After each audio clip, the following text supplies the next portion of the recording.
Welcome back, everybody, to the Tennessee Titans franchise. Tonight we are live with the preseason heading into year 3. Planning on getting through probably 2 games today. I doubt I'll be able to do a third. Might do another stream for that third game or just play it on my own. But it's going to be the first look at rookie first-round pick wide receiver Deveon Bynes, who we hope can help take this offense to the next level as the new #1 receiver. He's got so much potential, so much ability. Can't wait to see what he can do today. Hopefully he stays healthy. That's the one concern with him. Nothing on the field leaves you concerned. What's going on, everybody? Hope y'all are doing well. Just making sure all my settings and everything are good here. Happy Friday. That's right.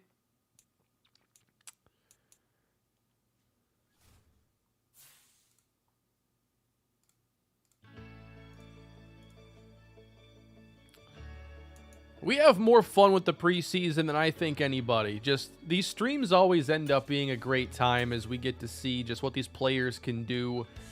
And I don't know. It's always just been such a fun thing that I've been doing for a couple franchises now. So we want to see Bynes, but also every other receiver, because there's just been, a lot of change with losing Ridley and Hardman. You kind of have some roles changing. Even like a returning player like Burks might be in a slightly different role. And then there's Kendrick Bourne, Byron Bentley. We got some running backs to take a look at. And the versatile playmaker Rashad Polite as well. What can he bring to the table as a gadget player in the backfield and at wide receiver? Maybe even returning some kicks. Did I ever fix Willis's ratings? You know what? I didn't. I saved the screenshot showing what needed to be fixed, and that's as far as I got. Thank you. I got the screenshot pulled up right now. Let me go edit his ratings immediately, because that's just ridiculous that they would drop him at all. Especially stuff like throw power. Why would that regress?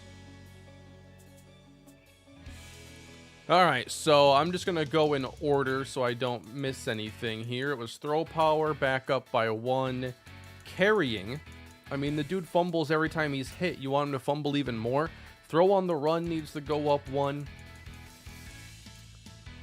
There's actually one more edit I wanted to do. It doesn't have to be tonight, but it will happen. It's not for a player on our team. I wanted to go... So the Colts signed Jalen Hurts in this series, and I've played against Hurts enough in the game to know that he's actually not that good. I don't want to affect his ratings. I want to affect his traits. I'm going to do a full trait rework on Jalen Hurts so that he is just a more competitive player. I feel like the traits he has leads him to play very passively, and it stood out every time I've tested against the Eagles or played a serious game against him. So we will definitely... Well, he's not there anymore. Were the drops due to morale disappearing? I don't know exactly how that works. But morale typically doesn't affect a player's throw power, I don't believe. So I don't think that matches up. What I'm going to it's the combination there of having paranoid sense of pressure and conservative forcing passes, which basically means as soon as there is an ounce of pressure, he's checking down. And that combination is just going to make quarterbacks a shell of what they could be.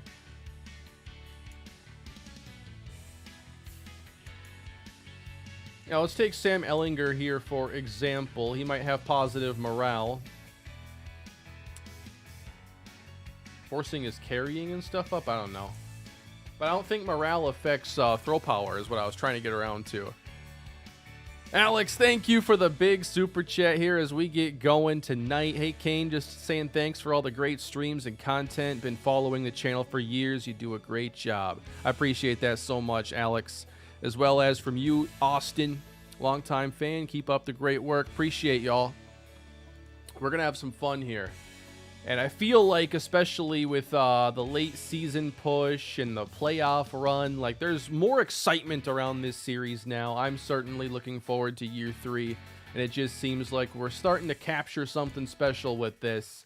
And I really want to get back to the real games again. So we're going to get into a game right now. I have edited the roster, depth chart, made all my signings and everything. So why don't we start playing some football? Did I change anyone's numbers? I did. A couple. So I gave J.J. Watt his number 99. That required me to take it off of Rashad Weaver. And then, you know, the rookies, I did a couple things, but it's tough right now because there are 71 players on the roster, so 71 numbers are taken, and I try to avoid retired numbers. But I don't usually do a lot of changes until the season starts because, like, there's probably players who are going to get cut that have desirable numbers. It's just easier. Get Bynes and an F7 and F7 robot face mask. I'll take a look. I don't really know what face masks people like or use these days. Appreciate that, Vlad. I think he's got, I don't know, a Zenith or something like that. I'll have to take a look. I did some minor editing, and I'll do more, especially when players are about to get playing time. I fixed a few sleeves, yes. I made sure that Rashad Polite does not look like Sam Bradford's jersey. I'll edit Hurts later because we're not going to see him today, and it doesn't really matter until we play the Colts. I have to also decide what traits I want to give him. I did fix Willis's regression, yes. Kane, happy Friday. You inspired me to start a franchise. Having a ton of fun with my Packers. Started at the end of this year, and Rodgers retired, so the love era has begun. Love to hear it. And that's certainly a team that I think, especially if Rodgers doesn't come back in real life, is going to be just a trendier team to rebuild and do franchise content with. I think there's a lot of interest in that next chapter of Green Bay, especially because it's not like, it's not a bad roster at all, but it's certainly got some room to improve on offense, which is way more fun when you're talking about Madden and just trying to enjoy your night. So we got the first preseason game, which will feature the starters for a quarter, which means we'll see a lot of the backups in this game. It's my favorite game of the preseason for Madden. Would you consider putting the pass block sliders back to the beginning of the series? I feel your line struggled because of ratings. The changes made them too dominant. Trying to find that balance, John, and that's a touchy slider. So it's not one where you move like 5 points. Hey, Taylor Lewan's there. It's not a slider where you go like, I don't think you can see sliders in game here, but I dialed it back one for the Bills playoff game, and that to me felt more what our ratings should represent. So I'll keep taking a look and paying attention. I always pay attention to pressure because I have to, but yeah, I'll be taking a look and making sure that it's in the best place, I think. Debo dropped it. Wow. Come on. He just dropped one, and he could have, I mean, it probably would have been him and one other defender on the way to the end zone. And one-on-one, I'm taking Debo. I think he just dropped a touchdown. So I play D-line on defense because I prefer to play absolutely nothing on defense because I just want player ratings to matter more there. I don't want to be sitting in a zone coverage and have the success or failure of a play depend on my user ability. I'd rather it be the coverage ratings of Monty Rice and whether or not he's a good coverage linebacker. You know, so just the way to make the players stand out more, which I play franchise for the players, not because I'm really wanting to beat the computer right now. Oh, I need to move the camera. This is goofy. Yeah, I had it in the center for the intro. I wanted it. My bad, y'all. Yeah, you used to be able to hold L1 and the player would just auto-perform their responsibility, and I did that for years. But now they made it so when you hold L1, the player just runs straight at the line of scrimmage. Rashad Polite, first touch, trying to cut it cross, and that's a move that's a lot easier in older Maddens, but now you can't cut on a dime like that. Been a fan since 2011 or so. Love it, Daniel. 10 plus years. Isn't that crazy to think about how long it's been? Worried Polite doesn't have the move ratings to do much? Yeah, there's two levels to it. And it's having the speed and acceleration, and then there's having juke and spin that determines if a guy is kind of more straight line or if he really is a versatile gadget playmaker. But I think that he's got the juke, 84, 77 spin. What's his agility at? 90. What's his COD? 91. Okay. I think that he's got the pieces in place. I saw a comment before I went live that I thought was interesting, and it was to play Derrick Henry in more of the fullback role here in the pistol. And I think this is a really interesting look, because you could have Henry perhaps getting an inside give and then run option off the right side. And now it depends, of course. I'm not taking a hit here in preseason with Willis if I don't have to. But ideally there you'd want the pitch man, and that's just one where behind you is going to get the dive opportunity. This would be the option that describes what I'm talking about. You can go inside give to Henry or option out to the right. Getting out Rashad Polite. Fast start for a fast playmaker. 15 yards.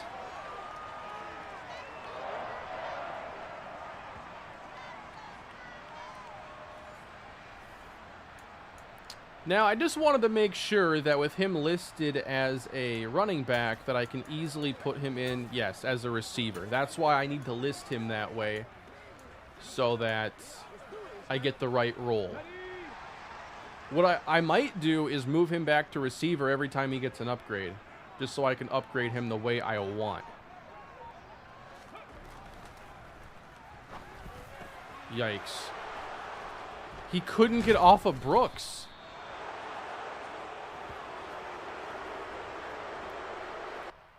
Sometimes they collide, but this lasted forever. I mean, look at that. He can't get off.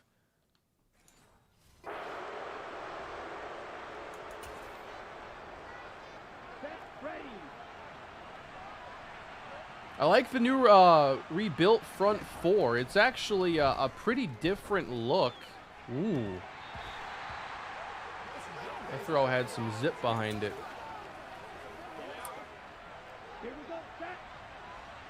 So I have Riddick now on the opposite side because in the scheme change that we're running now, it's kind of a more traditional mindset behind the defensive roles where the left end is your power guy and the right end is your speed guy, which that's really old school, but it's the way that scheme fits happen to work out.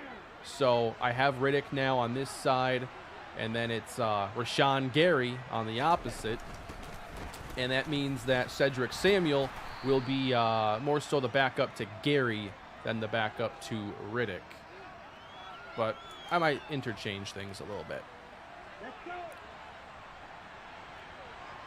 Yeah, that wasn't the kind of pick play we want to be running there, Tyrell. That was that's why you have preseason, to iron those things out. We had two rookies running into each other. I am not taking the blame on that.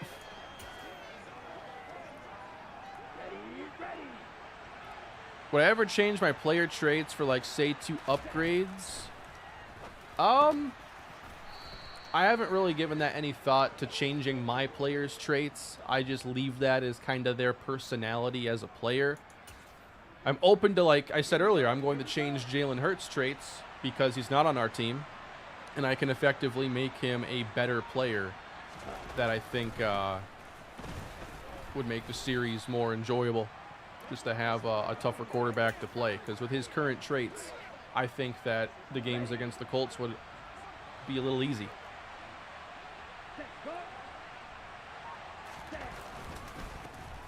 Running to the right. Gain of 4. Yeah, I always have trouble trying to figure out where to put the camera for Madden.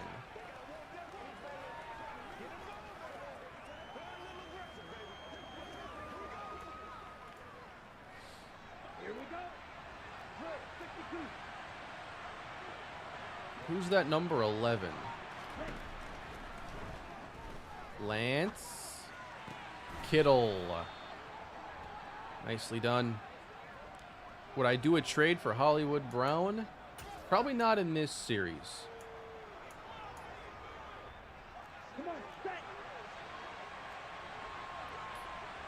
It is a big deal for like technique stuff. I understand that.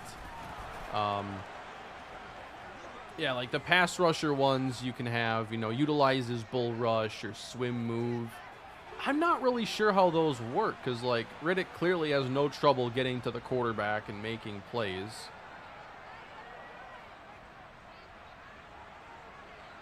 I wonder if that's just kind of more for show.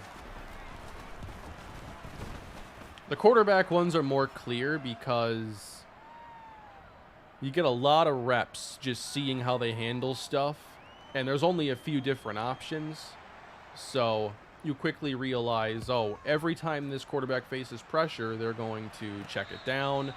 Some players respond to pressure by throwing it to like the deepest receiver on the field.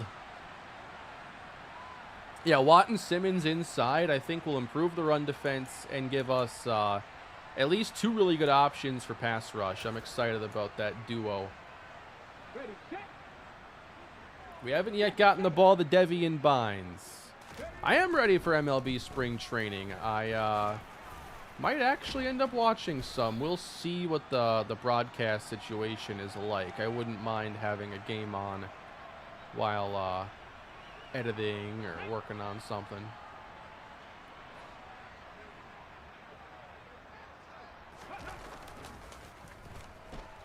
No Nick Bosa here, so I'm confident when it comes to the play-action game. And there's Deveon Bynes, first catch in the preseason. It goes for 20 yards. He's going to run all the routes. He's going to be, hopefully, the go-to guy in pretty much any situation. Excellent pass pro there, and I'll be taking a look at that over the course of the preseason to see if I want to go back a point or if I like where it is.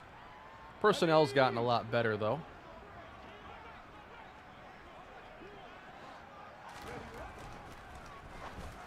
Slant, caught Bynes.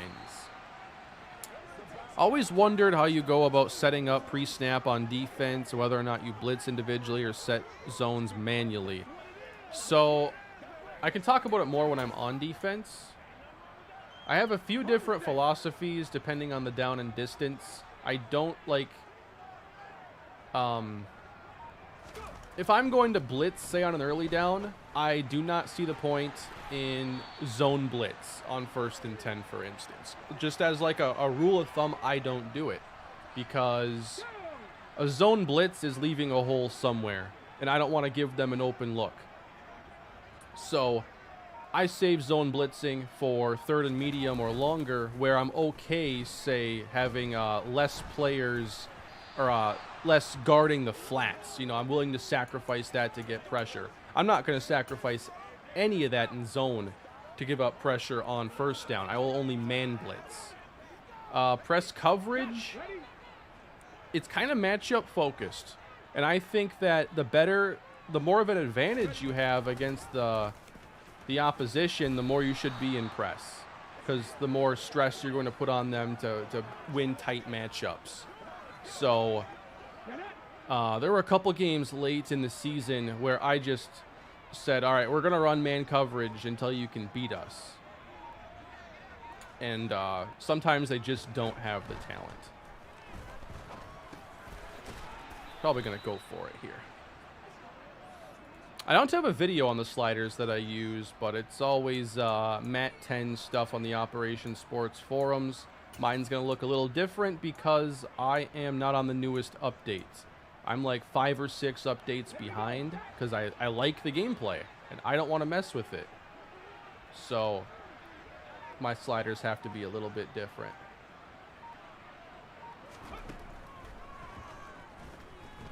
Give it to Bynes. First down. Pass pro looks really good so far.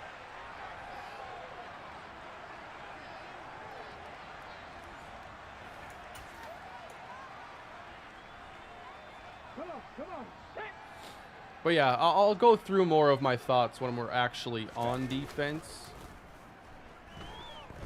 Is he going to get there? Oh, man.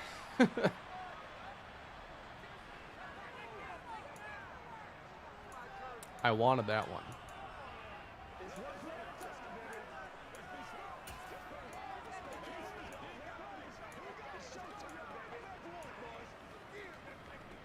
Let's go now.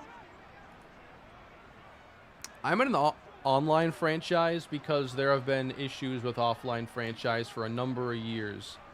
It may or may not be fixed now, but the issue you'd run into is at a certain point, usually like year 6 or 7, what a catch. So I ran into this in one series on last year's Madden. That's beautiful.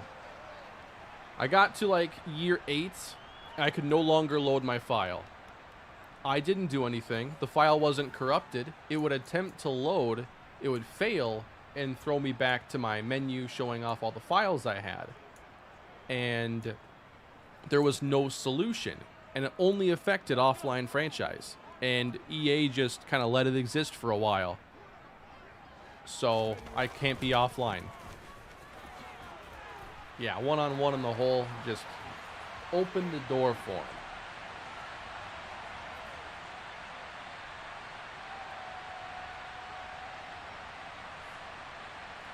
I think he's going to have Superstar or X Factor. He was a top 5 talent.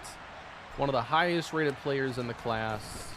I'd be surprised if he didn't. But we'll see.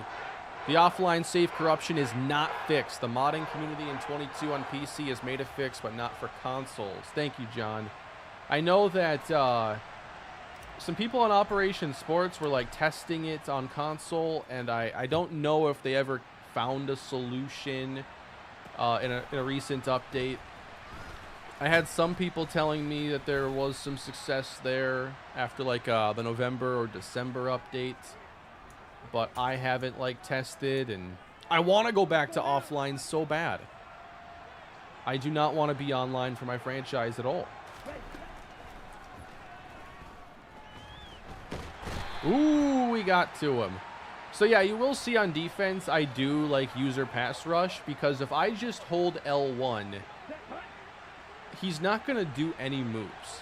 He's basically taken out of the play. If I just hold L1, JJ Watt is not using any of his skills. So I have to make the call. Do I want a player taken out of the play, or do I just control him? And I control him. So 3rd and 6. This is a down where at times I like to zone blitz. And a lot of times I do so with press coverage because it slows the receivers down. And so if they are going to get open, I'd like that to be as late in the play as possible. And if I can force them to at least get off a jam and then separate, it might buy me the half second or whatever I need to actually get pressure. So depending on how much I respect their receivers, I will combine blitzing with press.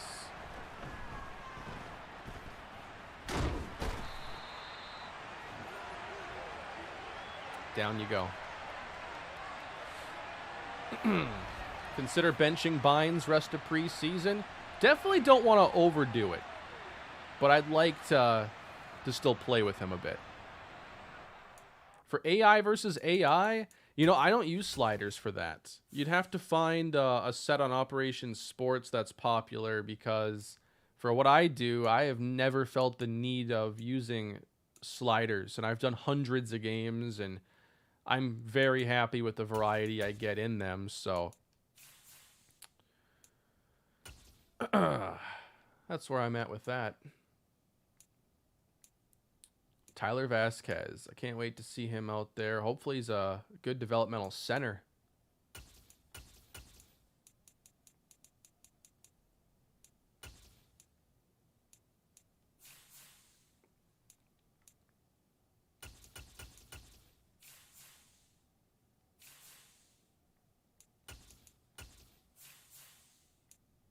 I signed a couple safeties that you didn't get a chance to see in the last video. Troy Webster, he's just kind of the best zone coverage. He had the best zone out of the available rookies at 72.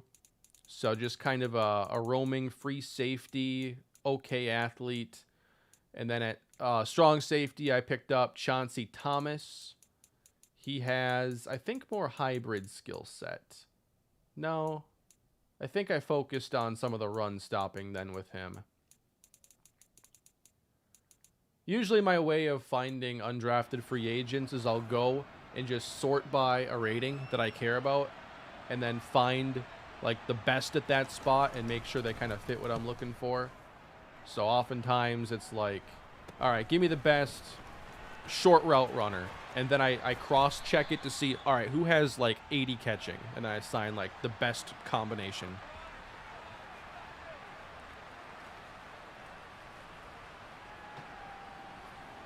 We got Geno in the house now. Geno Smith.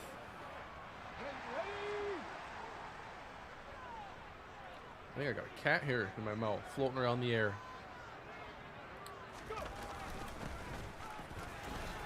Son Haskins, gain of 5. Here we go.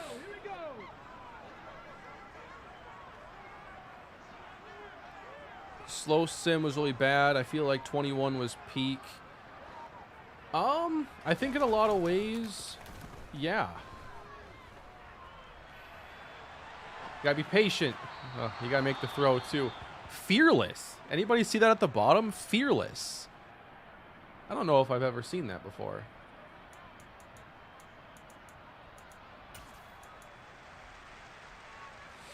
Yes, I have one cat who's basically, you know, she's kind of two cats because she's like a large feline. Oh, yikes. Don't forget about these backup offensive lines and how leaky these can be.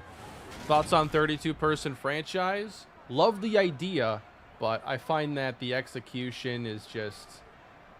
It almost requires a utopian-like world for it to work, because you're talking about 32 people who need to commit multiple 1 hour plus chunks of time in a reasonable time frame to keep something moving along, and then you have to handle, like... Madden's an emotional game. It'll bring out the worst in a lot of people. And so it just takes a very tight-knit group with good leadership. And I just don't think that a lot of those honestly exist.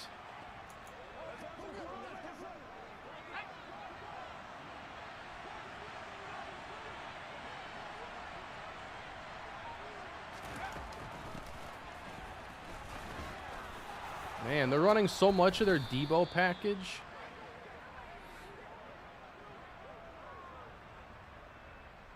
YouTube's what I do full time.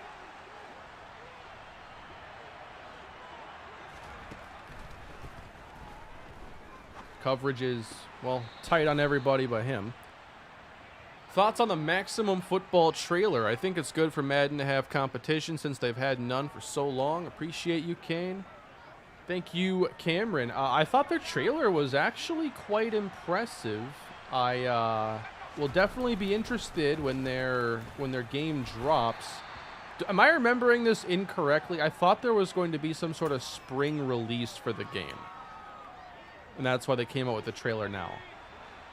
When can we play it? Because I'd love to check it out. I haven't in a few years, but it looks like it's more of an upgrade.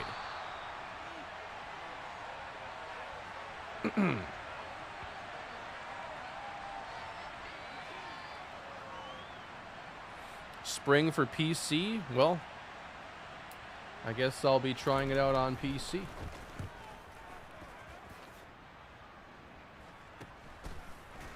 Yeah, I want to get polite back there. Fall on console, spring on PC. All right. That's cool with me. Seems that they're really focused on the PC optimization and everything, and they'll worry about other platforms later. And you know what? When you're in an uphill battle, like creating a football game, trying to go up against Madden, and I understand, we're not talking about the quality of Madden. We're talking about the market share it possesses. That is as big of an uphill battle as there is in game development.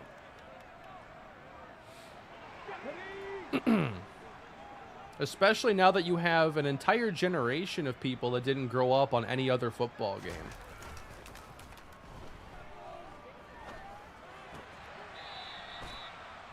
So close to being cool play.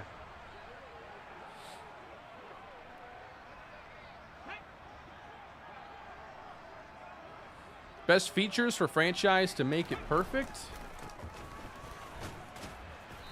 I think it comes down to having a really good and dynamic living, breathing universe where it's not easy for you to build like this championship powerhouse where the computer's doing things that make sense and they're pushing you into games and they're building their team strong. I think consistently challenging you and giving you fun ways to take on that challenge is the crux of franchise mode, as Fred Warner just picked us off. I'm glad he's still in there. He needs the reps, you know it. I shouldn't have thrown the pass, though. I got kind of cocky on that one. I thought we could clear him.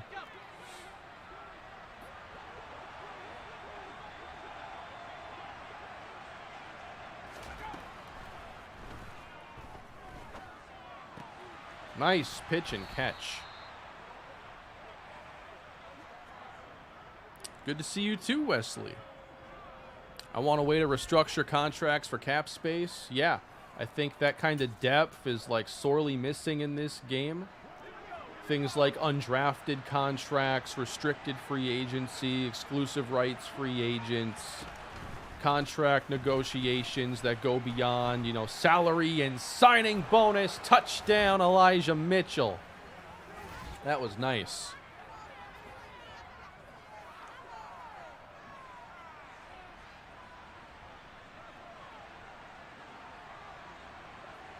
I mean, like, there are so many cool things that they could do that aren't even like the next step.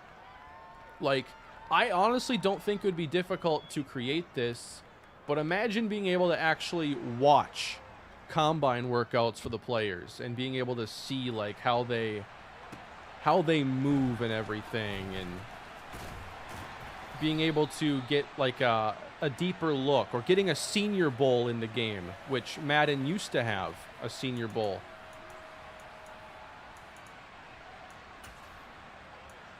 There's so many ways Madden could get deeper. Kane, do you have any experience broadcasting sports? Always wondered how you got so good at inflections and pace. Honestly, I've been obsessed for like 10 years with getting better at it, and that's the only thing I got. I have no professional experience, training, education. But I pay a lot of attention to commentators when I watch any sport and try to like just learn.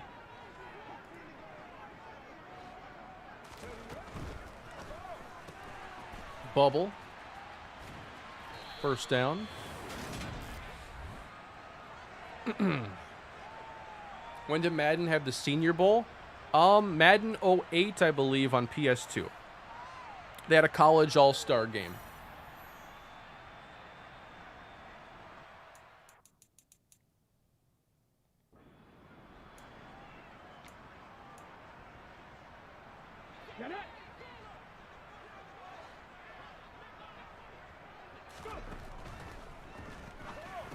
Kyle Phillips.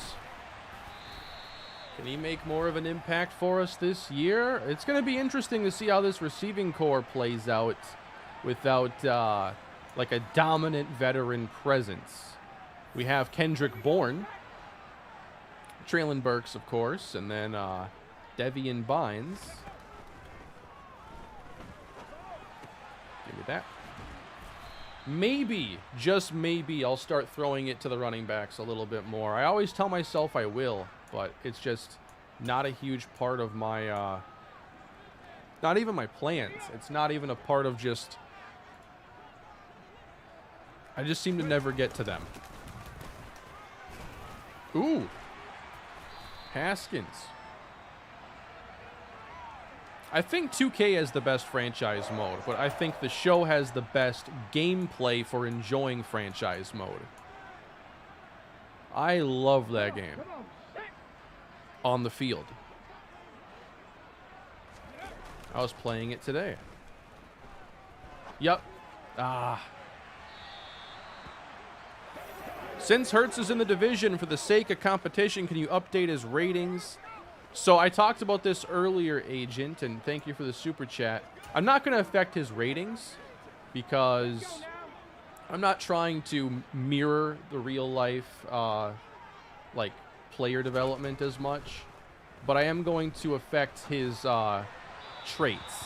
That was supposed to be for Brooks, by the way, X. I'm going to affect his traits because I find that his traits are not all that competitive. So I'm going to give him traits that'll make him play a little more aggressively and dynamically, and that should make him better by default. Uh-oh.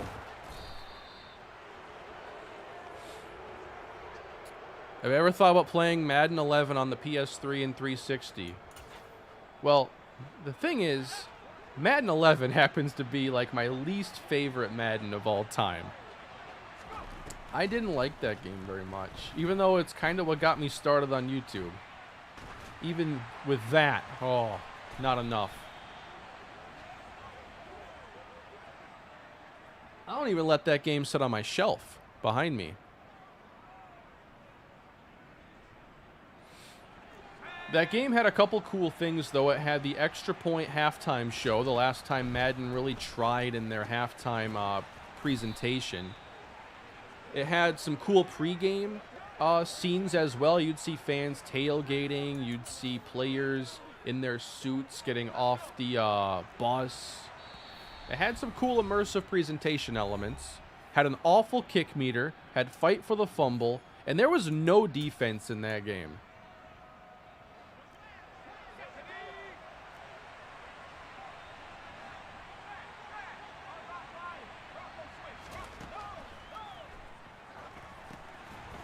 Maybe for that reason alone, as Mitchell shows off nice moves. My God.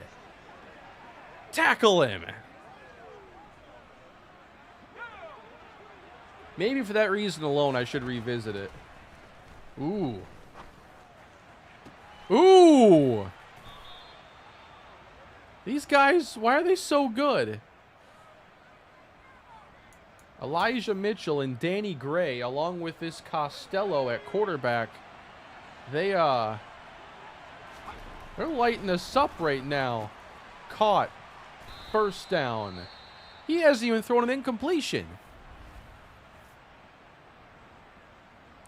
Did I think when I first started I'd still be doing it now? There was not an ounce of long-term planning in me beginning this.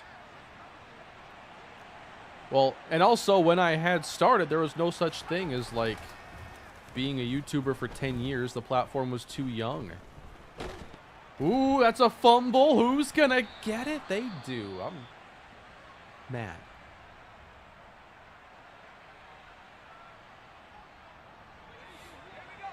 What did you want to be before you became...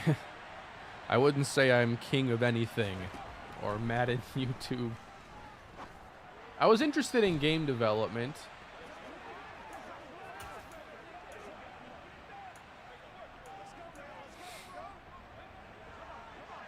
I'm sure glad things worked out differently, though.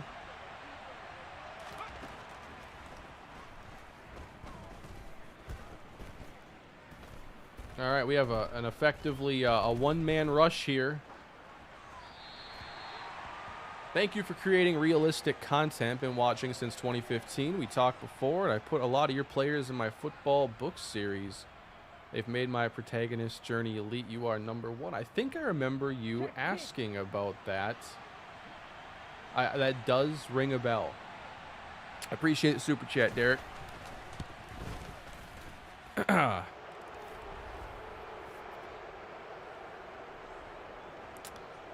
Photography or videography? Not so much, no. I was more interested in learning how to do like computer programming and stuff like that. Polite.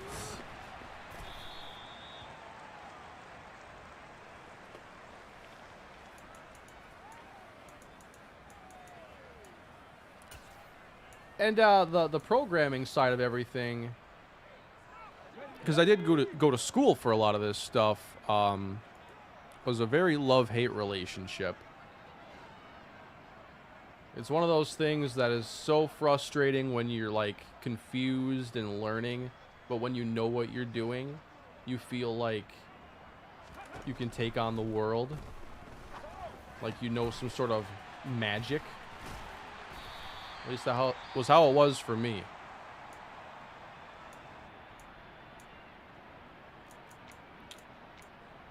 Kind of wish I'd kept up with like honing my skills at it, but too laser focused on YouTube. Favorite NFL broadcast team? Honestly, I think the Super Bowl gave us maybe my favorite team in Burkhart and Greg Olson. There are a lot of teams that I enjoy, though.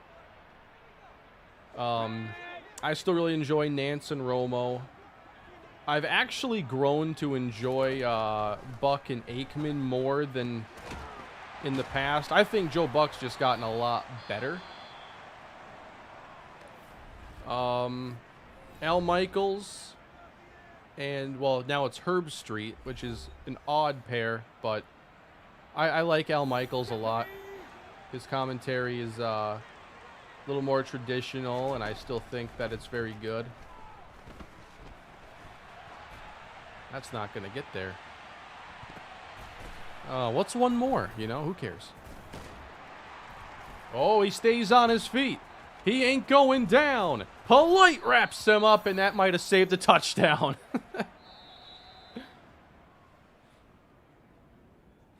I hope Brady doesn't break up that team. I think Greg Olson is the best, like, color commentator, like, doing it right now. Any team.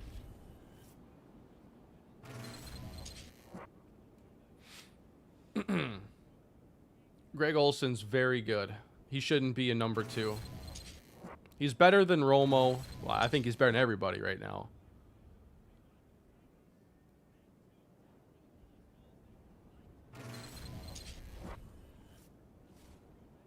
Ryan, would that be the like the regular broadcast we had for the World Cup? Because I did think the commentary team on there was very good.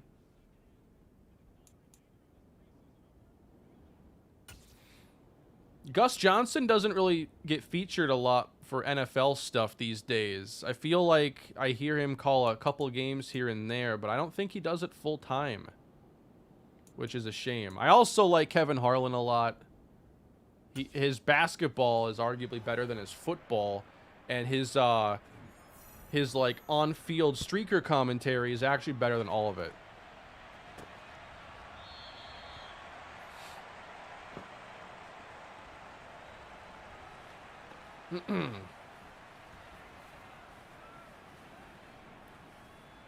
But there's also thank you, Cameron, as well, for the super chat. Tony Romo dyes his hair jet black, afraid of age. How old is Tony Romo even? Because he retired early because of injury, not age. Tight end screen. Doesn't work nicely in this game. Catalan and Lofton. Yeah, that's the CBS team, I'm pretty sure. That's I don't think there are like a lot of bad teams out there or teams I don't enjoy. Paul Taylor's down there. Taylor's got it. Breaks a tackle. And he's gone. There's the fan favorite from last year, everybody, Paul Taylor. Geno Smith finds him for the big score. There's some fireworks for the preseason.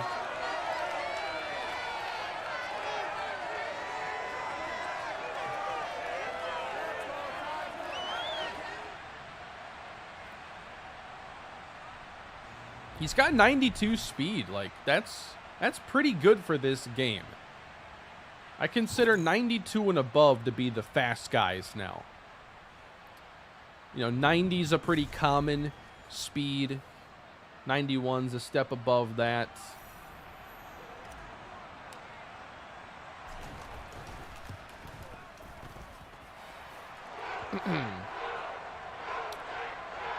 Oh no, we haven't even talked about the XFL yet. I've enjoyed everything that I've watched.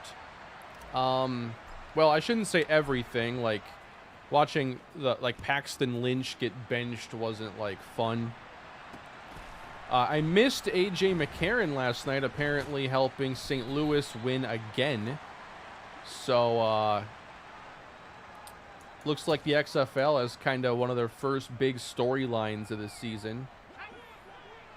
But I've enjoyed it.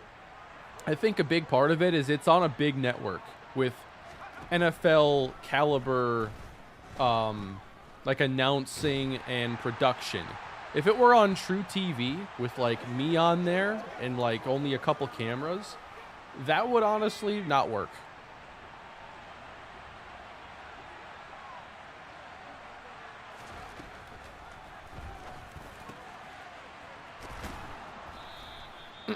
But it's fun to watch, and so many of the players, I mean, were in the NFL not that long ago.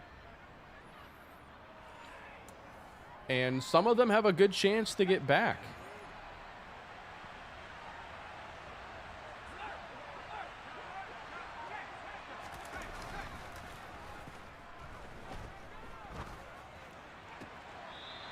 Man, these backup edge rushers are not exactly lighting up the field here for us.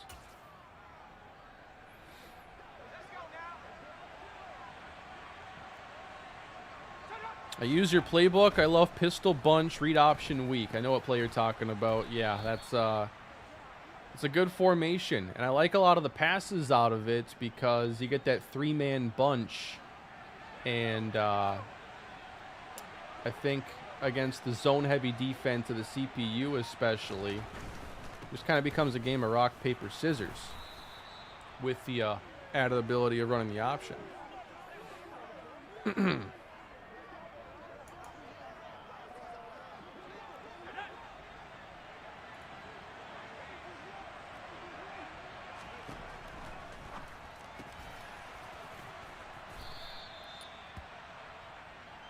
We got to start. I want to get a little more aggressive on these guys here. This is hard to watch our secondary get toasted like this. Come on.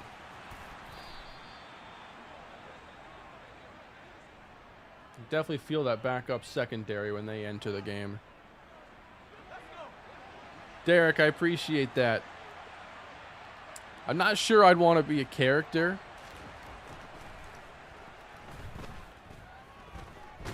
Ooh, around the edge, we got something there. That's Cedric Samuel. I have to avoid calling him Curtis Samuel every time he makes a play. That's pretty good. I hope the books have done well for you. I remember you reaching out. Feels like that was a long time ago.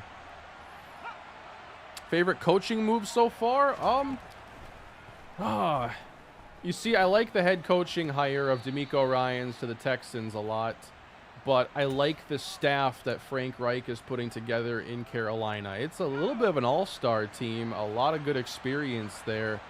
I know they recently added Jim Caldwell, and I've wanted to see him get a more prominent role again for a few years. Trying to remember who all is on that staff right now. Deuce Staley is running backs coach.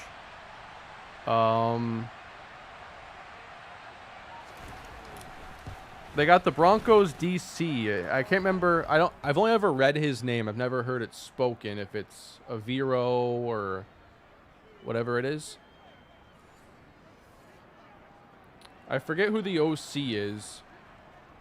But like a lot of position coaches on there that are just like, you know, big names, lots of experience. They brought back Dom Capers, who was originally their head coach many years ago. I think their first head coach, possibly first or second,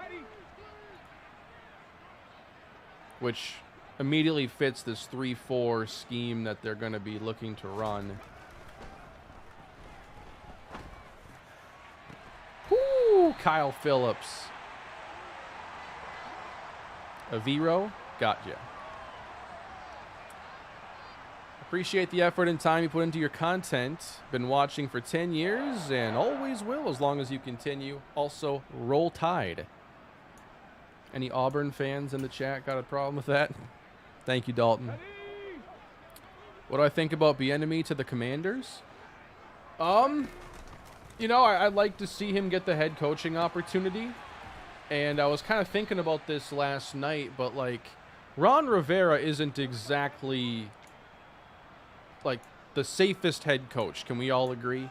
If they were to like not make the playoffs this year, it's unlikely he would come back. I wonder, because like it's clear, being OC of the Chiefs is not getting Bieniemy a head coaching job. So I was wondering, you know, it's a move to show he's effective outside of Kansas City. But also, it's a chance to maybe get promoted from within to be the head coach. Is kind of what I had in mind. Like, if they're 2-5, is there a chance Bieniemy gets a chance to be the interim and then take that and run?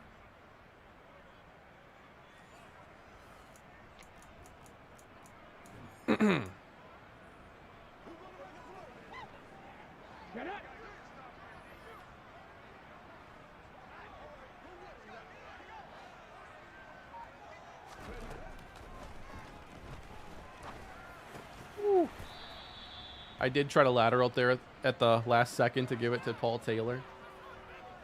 I'm going to go for it.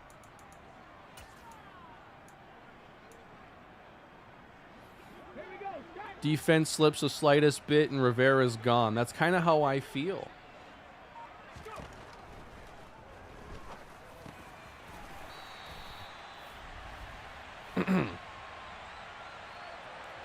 I have been watching The Last of Us. Yes, I think it's been phenomenal.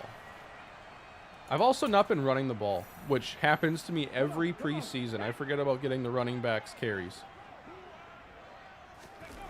Yeah, I really liked The Last of Us, and it's got me wanting to play the first game all over again. Let's go now.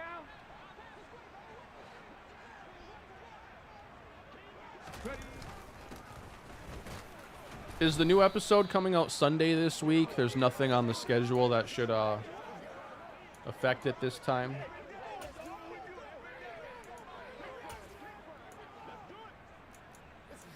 This is going to be Gino's last drive in this game, by the way. What's a good receiver screen in your playbook? I'll show you my go-to one lately. No one's open, man. Just how much you can do there. So my favorite receiver screen I've been calling lately. Let me see if I can find it. I have this one. Guns wide trip, wide receiver screen. And so what I'm doing here is I'm calling this. I'm looking to see if they come out in press or what our numbers situation is over there. So if there wasn't a slot or like a defender directly in front of Phillips, I'd probably call it and have Phillips block the outside corner. That's been my favorite one lately. Yeah, the RPO ones are really good because you have the option of not going with the screen if it's not there.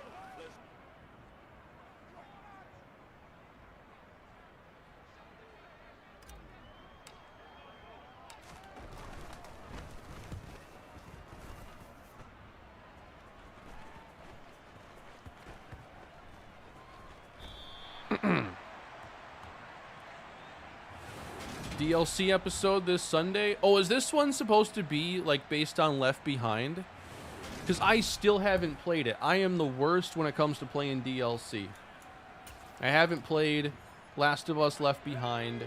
I haven't played Infamous First Light, and that's almost 10 years old. I haven't played the Horizon Zero Dawn DLC, and I loved that first game. I never get to the DLC.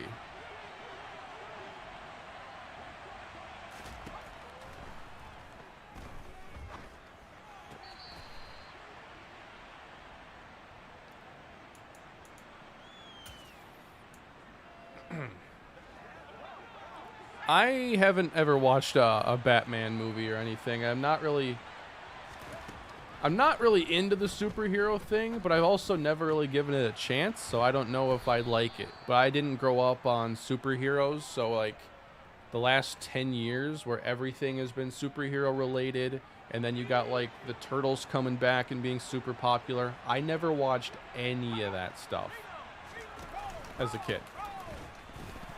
Oh, he fumbled it. How?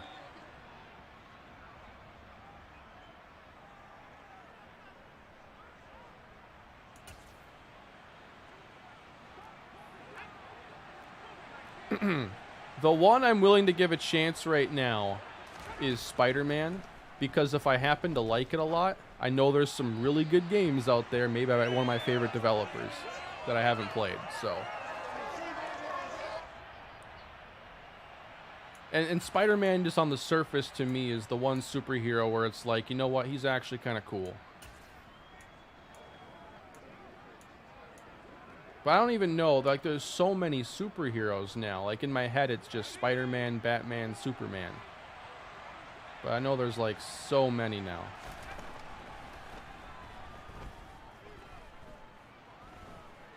And Superman, to me, always felt like the least interesting. Like, you would not advertise superheroes to a non-fan with Superman, because there's nothing cool about him to an outsider like me.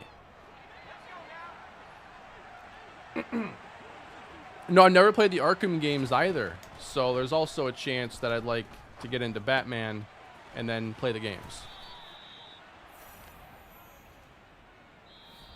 I mean, maybe Superman is cool, but on the surface, to a non-superhero fan, he ain't a draw.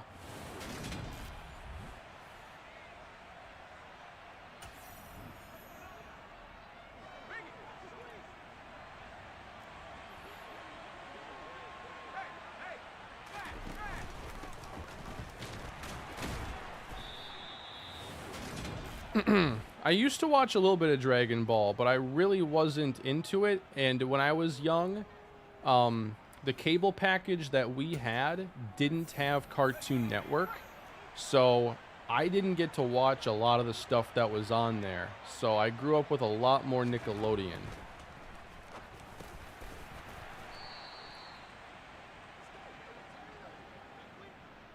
I was always annoyed by that I never had both Nickelodeon and Cartoon Network at the same time. That's like saying Hogan wasn't a draw. Yeah, I get the wrestling parallels.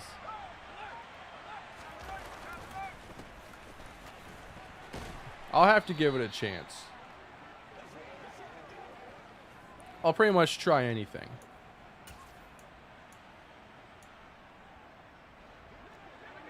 Found a lot of good stuff just being open to whatever.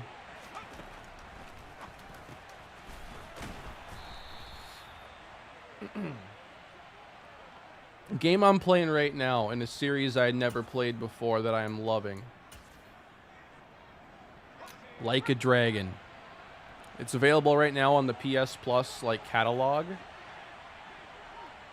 And I love it. It is fantastic. And they're just drag route, over and over again.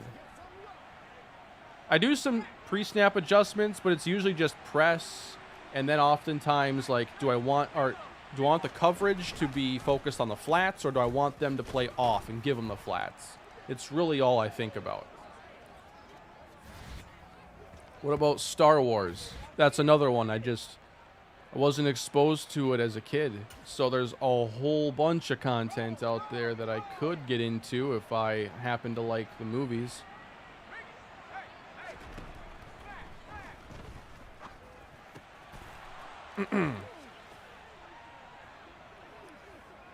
The tunnel vision I had when it came to like football and the stuff that I was really into as a kid was so tight, man. Not much else got in.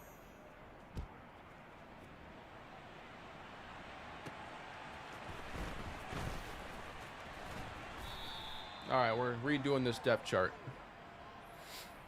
So I've been playing some of the Adam Kane on the side right now to get us later in the season. I'm planning on doing a stream. And if I can, I'll do the stream tomorrow. I wanted to do a few rounds, and then I want to do the finals, the playoffs, essentially. So let's get a look at Polite as the running back here in this game. And then Byron, Bentley, and start to mix up the receivers. Let's get Larry Christmas in there. And then I want to make sure we got some other guys getting playing time on defense as well.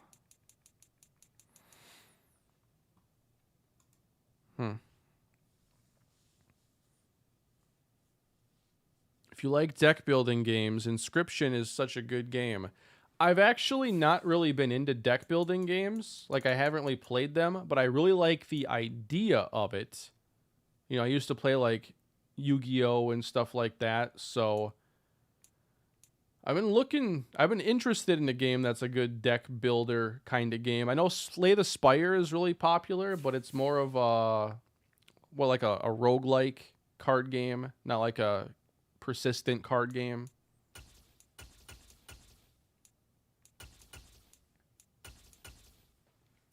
What's it on? Because if it's only on PC, that's going to be harder.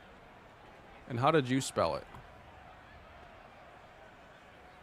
I love Pokemon, yes. Football, Pokemon, Nickelodeon, pizza. That covers my childhood. Pizza Hut was my favorite food until I was like 20 years old.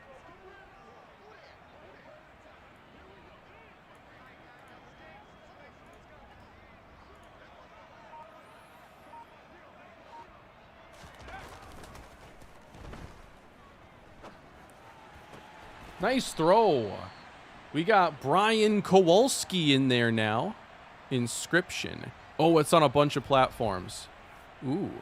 Devolver Digital, too. Anytime I see Devolver on something, I get interested because I think they're a pretty cool publisher. And I'm pretty sure they're down here in Texas, too. When will Minnesota ever beat Iowa? Maybe in wrestling. I think Minnesota might have them there, possibly. What about hockey? Is Iowa any good at hockey? Oh, no! Oh, okay. Avatar: The Last Airbender. I wasn't into that show. Maybe I would be now, but that wasn't for me as a kid. Enter the Gungeon. I only ever played it for a couple minutes. I don't think I gave it a good shot.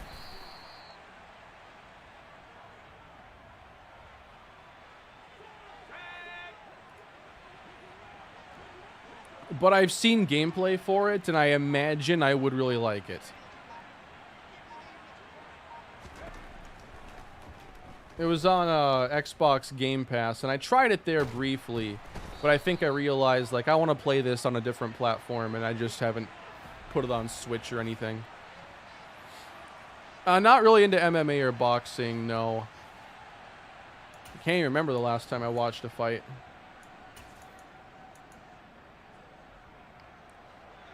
Like 10 years ago, I would occasionally go to like B-dubs with my friends to catch the fights, and that was kind of my thing, really casual. Ratchet and Clank, that's my favorite game series, essentially. I'll tell you what.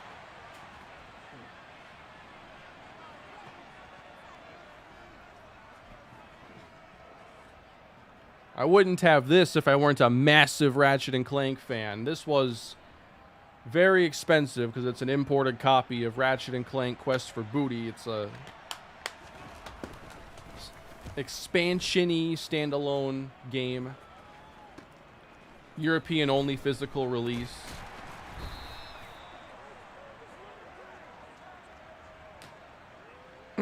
Jak and Daxter. I didn't like it as much as Ratchet. It's another one I'd have to try again. My issue with Jak is that it didn't control like Ratchet and Clank in terms of shooting. Ratchet and Clank, you could strafe and aim and have a little more precise control, and the weapons were so varied. Jak was different, a different style shooter. Am I into baseball? I love baseball. If you don't watch the Rockies franchise, you might want to go check that out after this. I'm assuming if you're asking if I like baseball, you're not familiar with everything on the channel.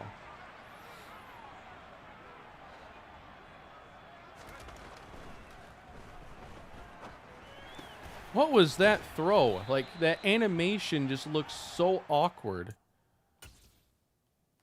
I have Crash Team Racing, but I have not played it yet. I played Crash as a kid. Like, he's looking over here. The no-look pass? Is this how you're trying to make the team, Brian? You think you're Patrick Mahomes?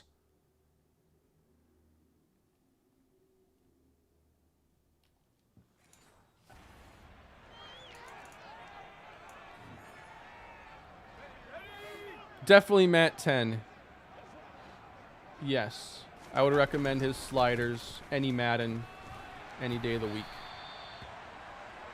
Thoughts on pitch clock? I'm open to it.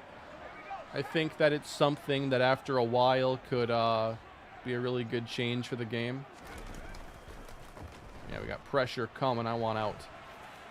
Oh, it's caught by Brooks. That's right. I traded up for a 65 overall tight end, and by the end of the year, you're going to love him. Oh, yeah, MLB Power Pros. So I have one on PS2. Ooh, polite. There you go, out of the 15. Would it be better to get, like, try out the PS2 version or to import, like, the Japanese newer one? Also, would I be able to play a game in Japanese just because it's a sports game? Like, could I figure it out? Yeah, he ain't Patrick Mahomes. Oh, my. What was that? Maybe if you looked at who you were throwing to, it would go to them.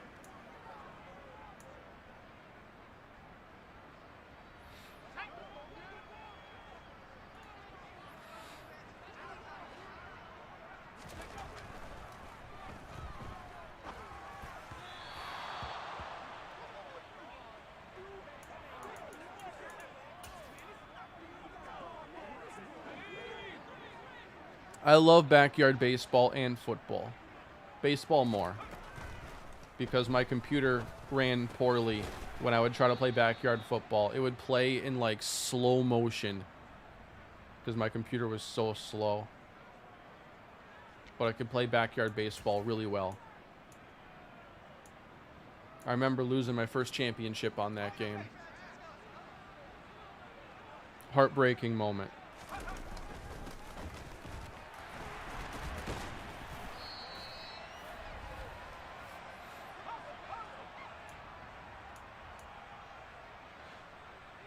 Come on, every team in the NFL scores on this like 4 times a year.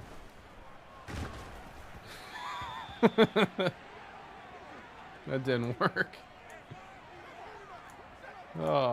You know what? It's preseason. I'm going to try a goal line fade to Byron Bentley.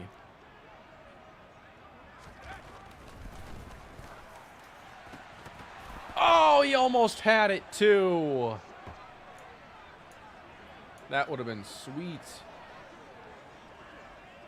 What was it like to see your backyard baseball videos blow up? Some of them got crazy views. I know, Alex, and I wasn't ever expecting it. Christmas, come early, touchdown, Tennessee. Yeah, those videos did big numbers back in the day. Unfortunately, those weren't good backyard sports games, or I probably would have done more with them. Like the original Backyard Baseball and like Backyard Baseball 2002 and stuff like that. Way better than the stuff that eventually went to the 360. How do you screw up a classic? There's also a new Power Pros game on Switch that is maybe in English. I'd have to see.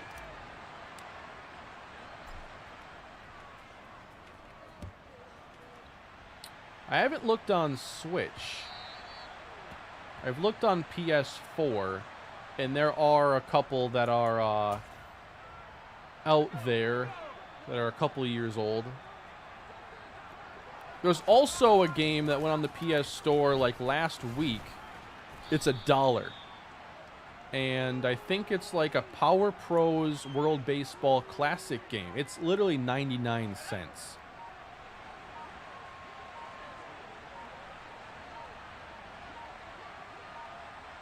So I don't know how much there is to the game if they sell it for $1. I don't know what the whole strategy is there. I did see LeBron break the scoring record after the fact. I wasn't watching the game at the time. I was probably asleep. Jerome, I appreciate that super chat. Thank you. I wish Backbreaker had gotten a sequel because they had an awesome engine and really cool tech on that game. And if they could have refined it and balanced the game better, they would have had something special. But the gameplay balance really was an issue. And they didn't give you adequate sliders to affect the game enough to balance it out. But like player collisions and stuff on that game, the best the football game's ever had. Just because of that engine.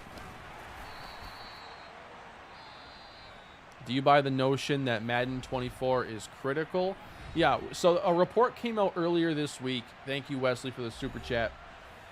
It was a report that said that, you know, EA is looking at Madden 24 like a make or break year, and like they're emphasizing franchise and all this stuff, and that if this game doesn't do well or do well in terms of avoiding all the issues that last year brought, that there could be like a change in leadership. I don't really think much of it, you know.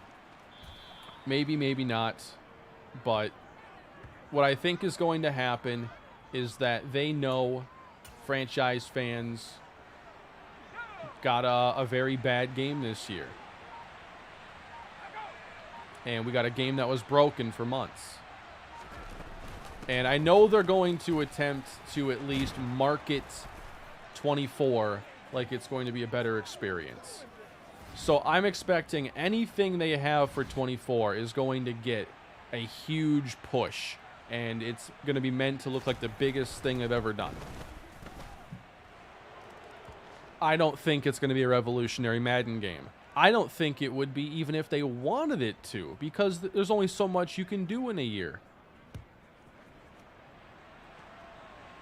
Unless they had a bunch of stuff that was, you know, 75% done and now it's all coming together for this game, there's no way that even if they wanted to, 24 is going to have like a bunch more features and incredible depth and a totally like new game.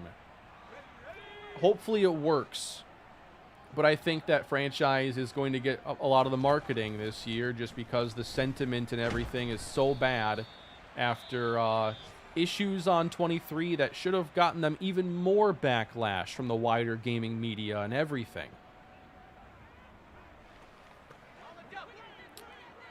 Love your content. I would prefer a new NCAA game over another Madden. Joe, I do agree, because I think NCAA's Dynasty makes for just one of the best franchise-style games you could have.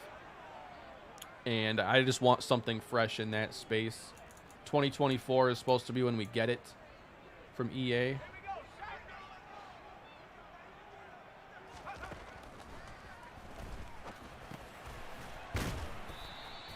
All right, that's going to be it for this game.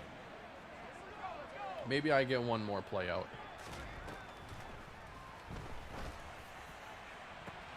Woo! That's a good one to end on.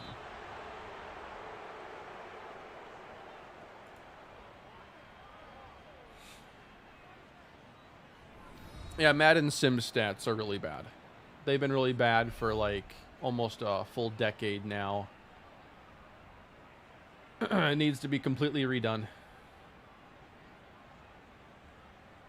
I'm interested in NHL. It just comes out at a time where Madden is still pretty new and I'm got so much going on and it's hard to get to 2K or NHL in that time. I wish those games came out in like June.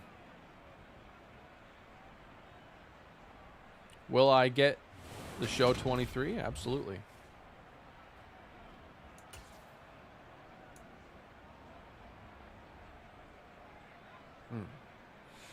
EA needs to be more IRL. Steeler Nation, are you trying to say that EA needs to focus on it's in the game again?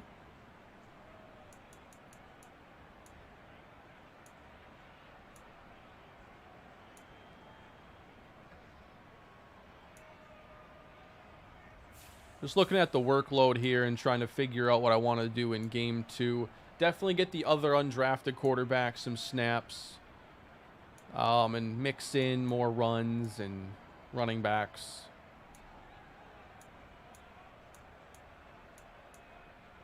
Paul Taylor at a 78-yarder.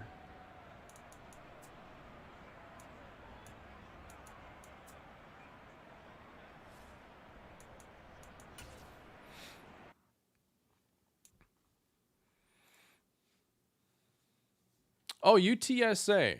Yeah, so there's a lot of stuff that I'm thinking about right now on the channels. And lately I've been kind of reworking the entire upload schedule. And it's affected more of the second channel than the main channel. But thinking about how many years and how long I want to go here with the Titans.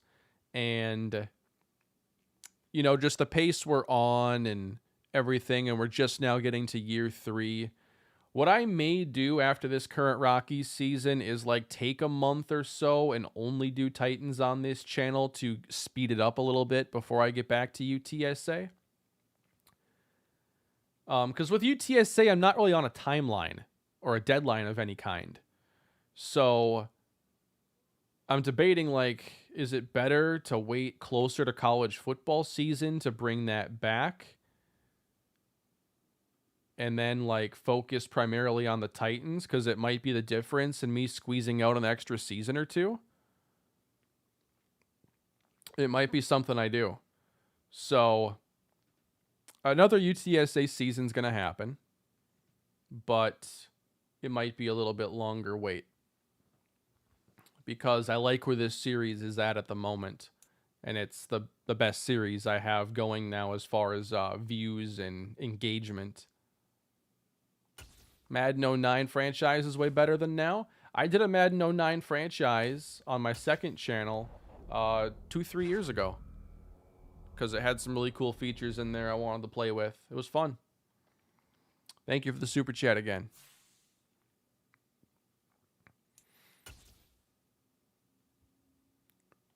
One player. Go power.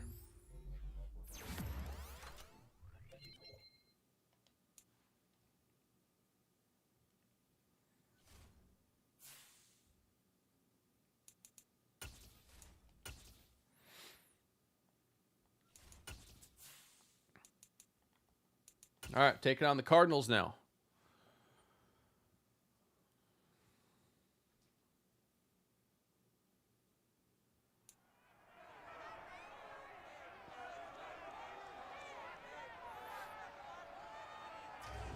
I don't think that Willis is on the hot seat at all. I think that he's just now reaching that point where he looks like a really good starting quarterback for us. So, no, I feel really good about Willis on this team at the moment. Like the last 4 games of the regular season and into the playoffs, I mean, that guy almost brought us to a Super Bowl. He was a drop pass from us playing in the Super Bowl. What are your thoughts on adding off-field situations and front office situations to deal with in franchise? Would you like to see more in-depth with coach hirings? I'd totally be all for that stuff. You know, I think like the off-field stuff I'd like to see is maybe a player wanting out. Well, I guess this would kind of be on field, but like trade demands and being unhappy with their current situation. They have like really like kiddie pool levels of depth with that now with their morale system and the player motivations and stuff. The coaching staff, though, could certainly get way more in depth and allow you to customize the way your team progresses and whatnot. I think that would be really cool. But I think they're also stuck in a specific way with their XP system and upgrading to where, how do you make coaching staffs matter?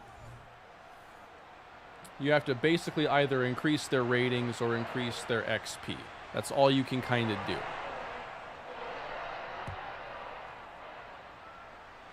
Which I guess is the most important part of it. But it's like, you don't bring in a quarterback's coach that really focuses on improving a player's specific rating. It's more so just adding on to all the XP. Everything eventually comes back to that system, which is not the ideal system for a sports game. Like, I love MLB where, you know, if I have a hitter and he's only hitting 230 against lefties this year, his hitting versus lefties will get worse rating-wise. It's the most intuitive system. I got an example in my next Rockies video. David Geronimo has been hitting 330 against lefties. He has a +7 contact versus lefties right now for his ratings being affected.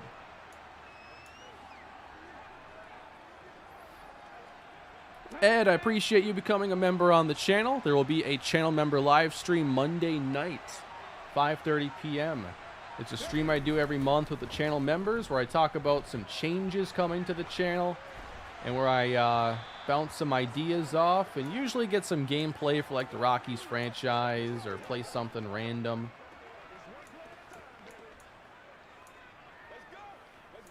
But thank you very much. EA needs to bring back create your own plays. That'd be nice. Yeah, that was a feature for many years. Can't remember their last game that would have had it. Bang! Caught by Burks.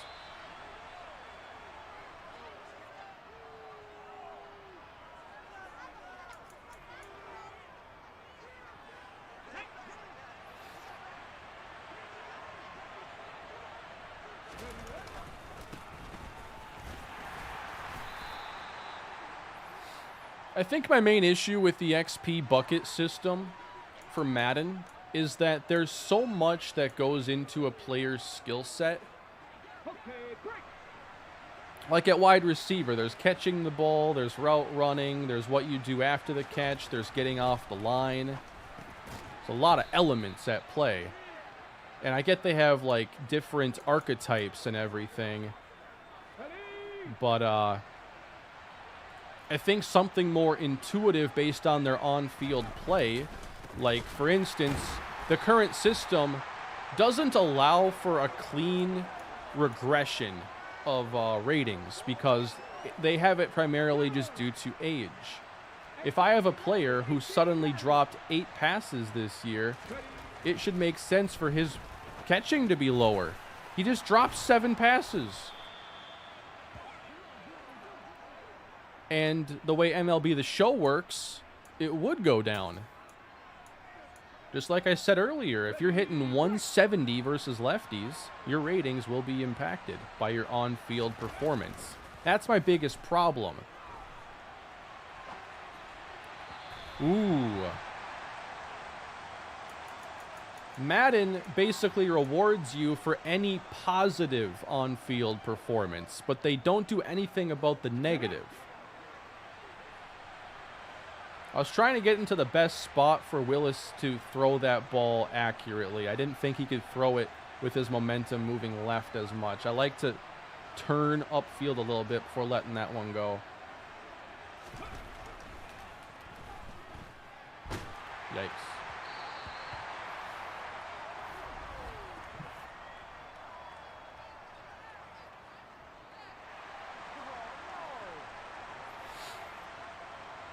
What would it take for me to start an NHL or NBA franchise series on either channel? Time and like the demand for it. Like I haven't done a lot on either game. I've done one big series on 2K that did really well.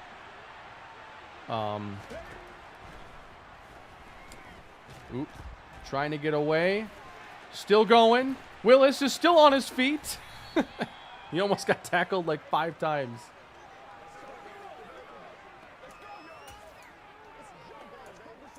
Just when it all comes out is around the time Madden comes out. And that just makes it really difficult.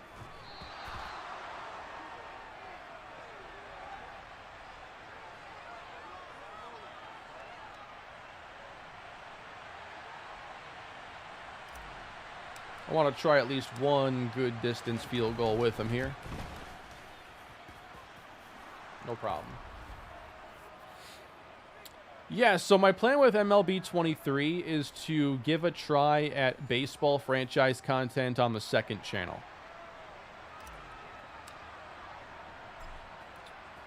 So what I've been kind of doing with the channels lately, as much as I can, is kind of alternate days of uploading. So, like for instance, today, the content that's going up is this series for the main channel. And then yesterday, I put up a video in my Lions renovation rebuild. Knocked down, should have been picked. So I've been focusing on going back and forth because I've just been kind of re-strategizing a lot of the stuff on the channel to start the year. That should have been picked off too.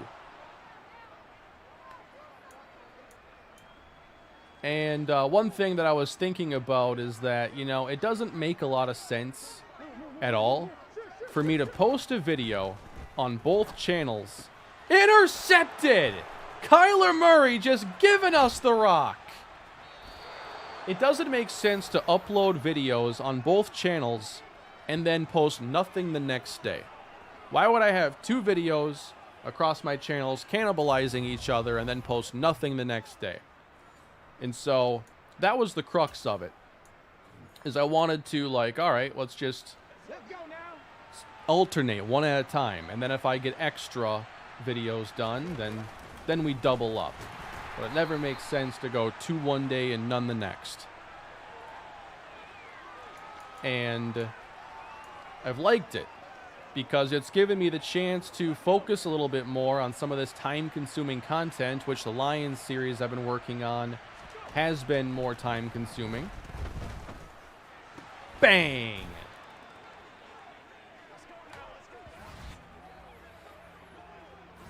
And I've wanted to do a series on MLB over on the second channel. And I think that series will be one that takes a bit more time than recording a lot of the other content over there, depending on how I structure it exactly. Madden 20 movement is smooth, but 23 is kind of slow. Yeah, so they've definitely slowed the gameplay down, but I like the feeling of it now. I think that once you get the hang of it, you begin to respect player momentum and their movement and just, you know, you understand what you can and can't do, what you're limited by now. You can't just change direction and, you know, like on NCAA, you can juke players without juking just by changing direction really quickly in a very video game-like fashion. I like the more intentional movement in this game.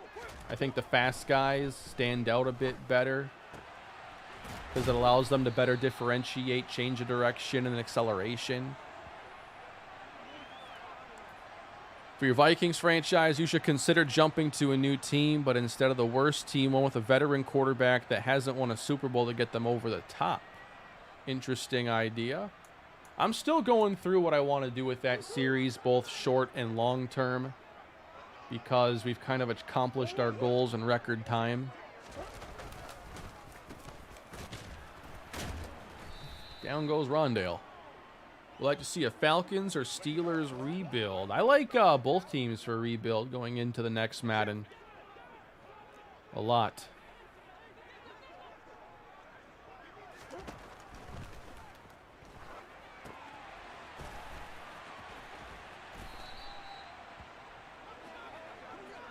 Yankees franchise mode. Yankees franchise mode. I don't think that's going to be my team. Actually, I think I already know my team for MLB on the second channel. I just have to double check roster and a couple things, but I'm like 90% certain of who it's going to be.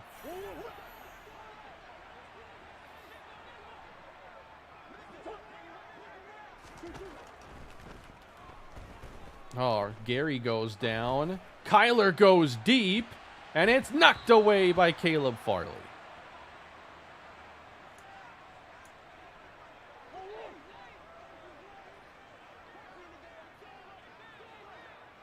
I think at that point I wouldn't be keeping the same coach in my Vikings franchise. I'd probably have to retire and then start anew somewhere else because I'm not offline. If I were offline, I could do whatever I felt like doing. Well, actually, you can demand release and then go through that, but I think then you're at the mercy of who offers. I don't know how that works at coach. Uh-oh. JJ has a very low injury rating in this game, so him getting hurt is not good. Maybe with like the Yankees of a handful of years ago when they had like the really down period, like pre-Judge.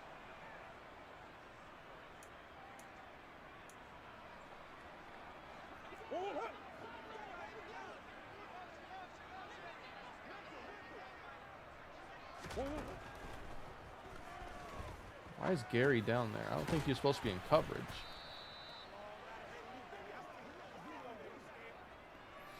Demand release didn't give my 5-time coach any offers. Right, and if you don't get any offers, you're forced to retire.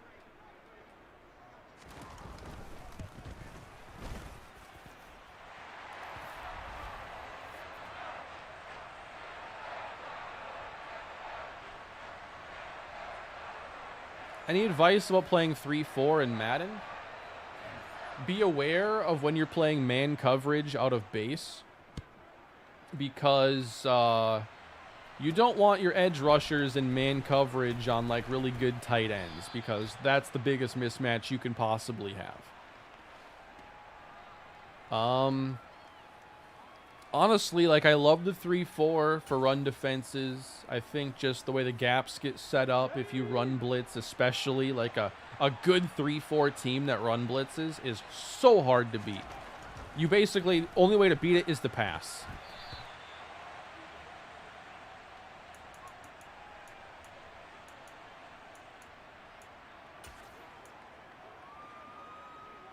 Here we go. With my 3-4s, I just like getting a lot of beef up front and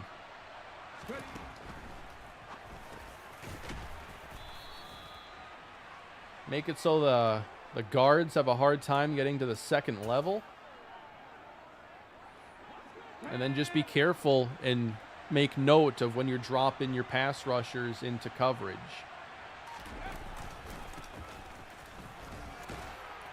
So, if you don't like having them in coverage a ton, one option you have is to do more 5-man rushes.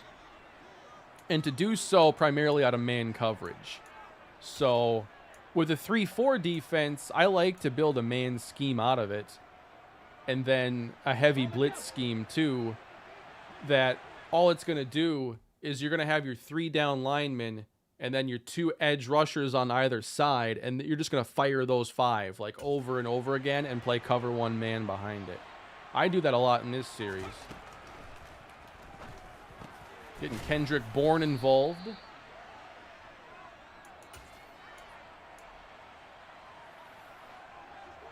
I have to see the Red Sox roster right now.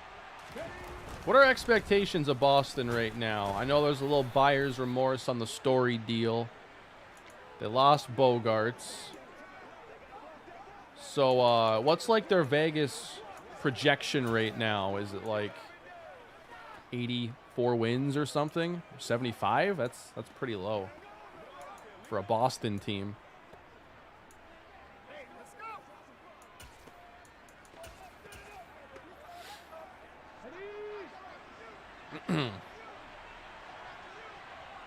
Well, it's a good thing you're not playing in like a really good division with like anybody that could skyrocket to the top. Like, that'd be the worst case scenario.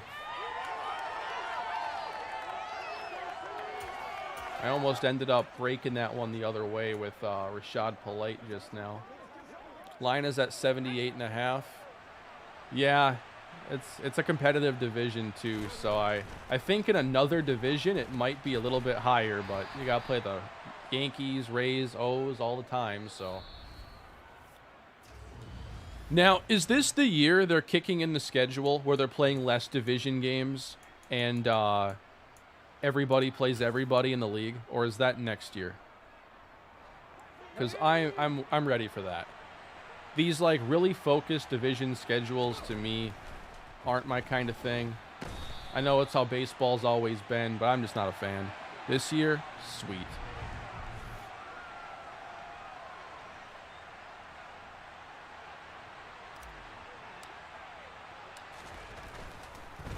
Sometimes a man wants to go 3 weeks without watching the Twins play the Royals again or the Tigers again.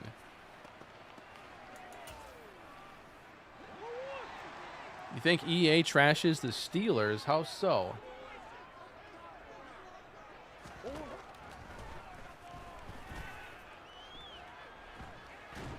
We got him. You see JJ's in there. Oh, pitch clock at the MLB level this year, right? I think Robbie Ray. No, it was the hitter who didn't get in quick enough. It was Manny Machado. Was it today?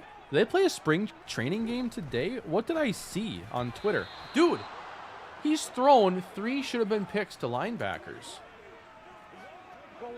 Where'd Justin Turner go? I like Justin Turner. Felt like he went away for a year from the Dodgers.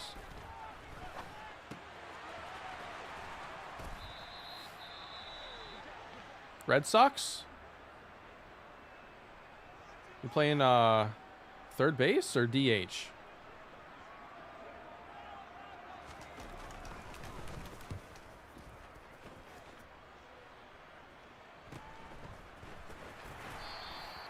EA always gives the Steelers a losing season. I think it's for a lot of the reasons the Vikings do. Combination of O-line and quarterback. It's a hard one to overcome in simming. Playing first base. Okay. I got to take a peek at some rosters here and just see where everybody's at right now. My favorite sports teams, Minnesota Vikings, Minnesota Twins. Those are the only 2 teams that I get pissed off if they lose. So, that's who I'm a fan of.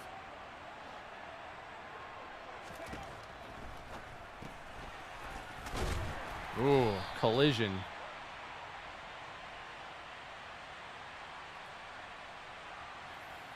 I wish the jailbreak screens worked differently. They have to speed them up. Thoughts on Shohei being traded at the deadline? If I were an Angels fan, I don't think I could possibly watch the game of baseball ever again if they traded him. To know that you had, like, honestly, think about how mentally strong you'd have to be an Angels fan. You have Mike Trout and Shohei Ohtani and Anthony Rendon. And if you trade Ohtani, you're basically saying you're going into rebuild mode. Well, if you can't build a winner around Mike Trout and Shohei Ohtani, why are you going to build a winner around insert California 19-year-old pitcher here? Like, I don't know if I could possibly do it.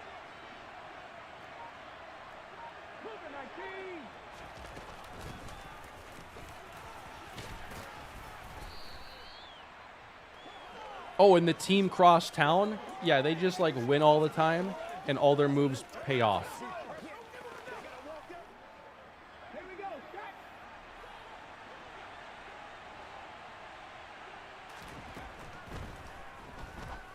I'm liking Kendrick Bourne here out of the slot.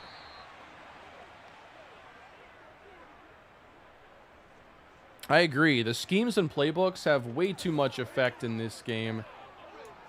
You know, like the whole like meta in rebuilds with like using the Panthers playbook when they had CMC because you'd get like 800 receiving yards for your running back. It was just kind of silly. What does a package for Ohtani even look like? I don't know, because acquiring a superstar pitcher and a superstar hitter isn't supposed to ever happen. I think you'd have to be sending them like a new stadium, a Hall of Fame caliber hitting prospect,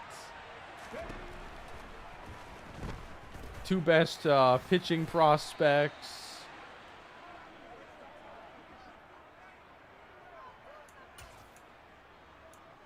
the 2nd and 3rd best players on your roster. I don't even know. You have to, like, the only trade that's fair for Ohtani keeps you from winning with Ohtani.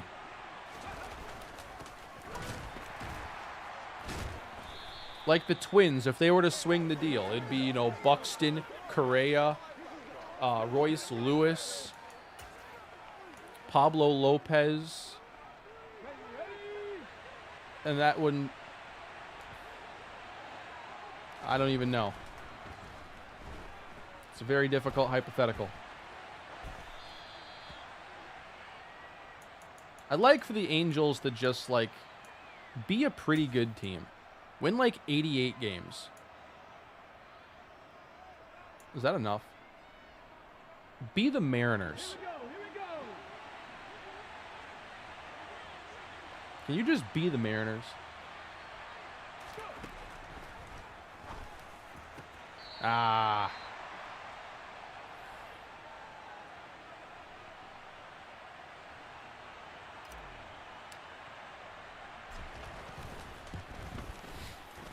Angels are going 500 again this year.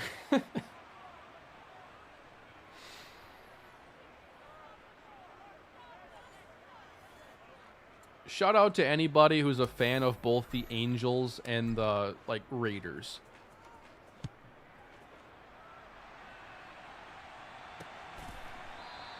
Or the Chargers.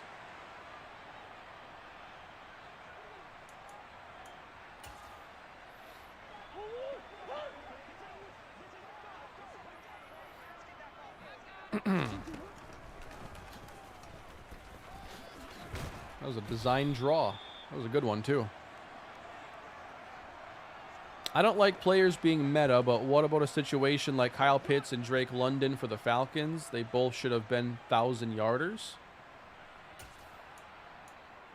What are you trying to ask exactly? And you don't got to respond with, like, another super chat. Just trying to figure out what you're asking. Yeah, just like the basic idea of London and Pitts being 1,000-yard receivers. That should have been like the bare minimum. I can't believe how many times Kyle Pitts goes out and it's just like 3 catches for 32 yards. All right, I've seen DeAndre Hopkins put up elite production with like practice squad quarterback play. Can you get the ball to a generational tight end talent just like 5-7 times a game?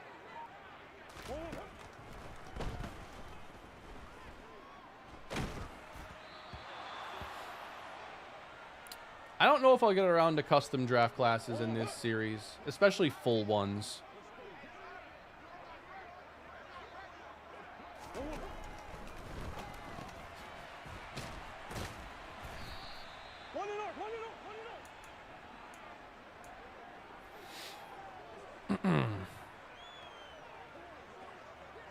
Oh, playbooks being meta. Yeah, I can't stand when the playbooks are strong enough to do that. I like when they have a point of emphasis, and it's okay that there's one where it's like, oh, the running backs catch the ball more in this playbook. But I think that it becomes to the point where it's like a cheat code almost for getting your player offensive player of the year or close, because it's just too strong.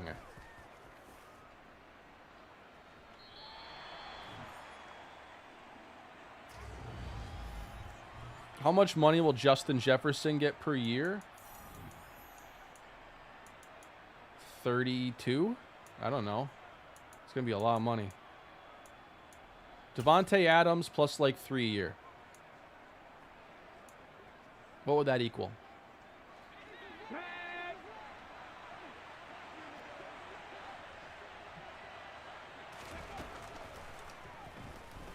Don't get a safety. Don't get a safety.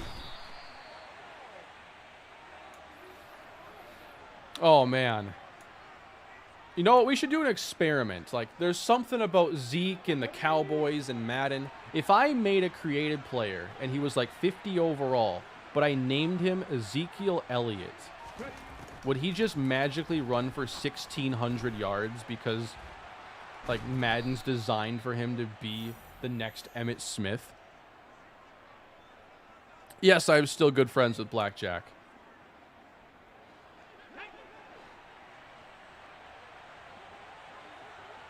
Has anybody run that experiment yet? I want Bynes. Got him!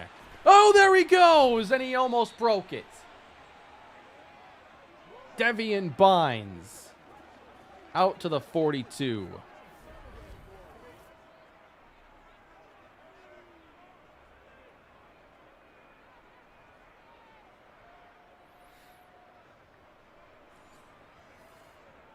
Bynes looks like Julio.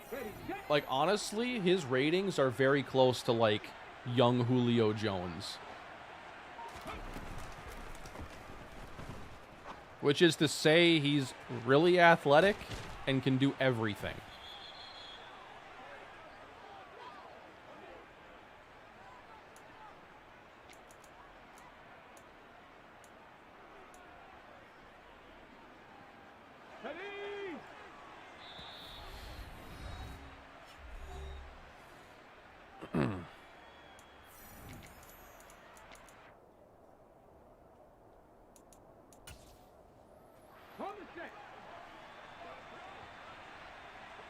Kane is really flaming teams, yet forgets he's a Vikings fan. It's a brotherhood. It's fans of teams that hate them.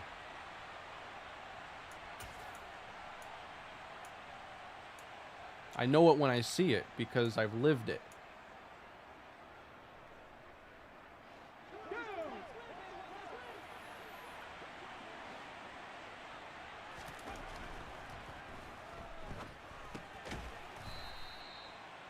Starting to hit that check down a little more. It takes timing sometimes to hit the check down to the running back.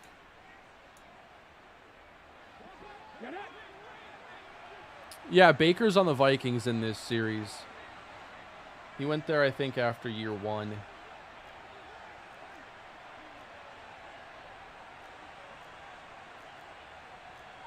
I want a different play. Any Madden 20 gameplay tips? Been so long since I've played. Speed. Speed makes a big difference in that game. That's for sure. Deion Price. Here we go.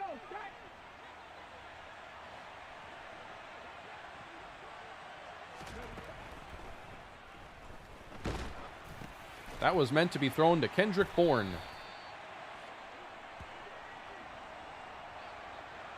Gotta be aware of the pressure.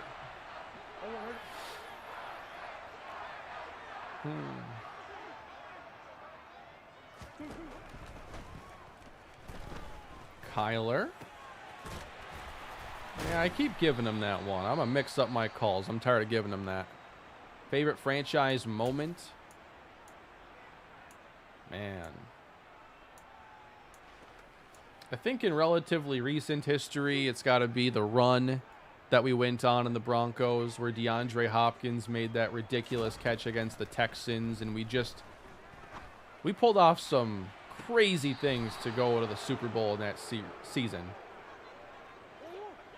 That all began with like a 4th and 21 conversion.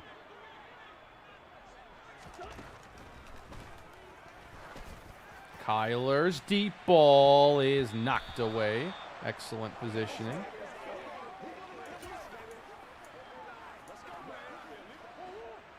We're going to give... Okay, they're going to run it. Which means they need a linebacker.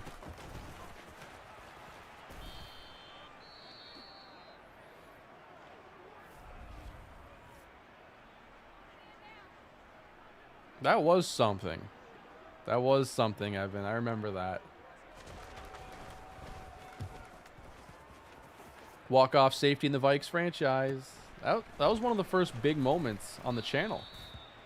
Year 2, week 1 against the Giants, I think it was. Walk-off safety in overtime. That was always the game where it felt to me like after I posted that and I saw the reaction, it's like, people really like this. Oh, you had him. You had him.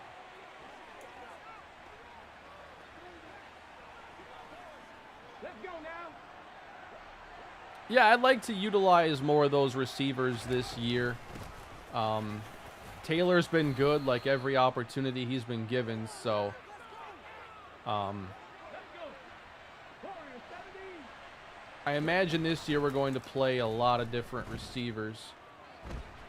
All right,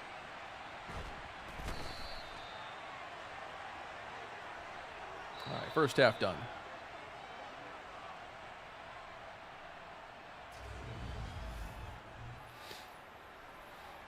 Cheers from a fellow Viking fan in Vancouver Island, Canada.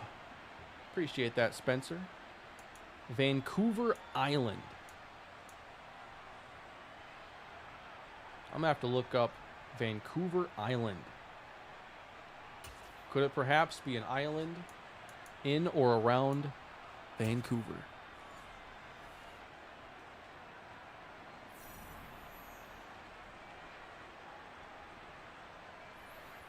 Well, wouldn't you know it? That's a cool looking area.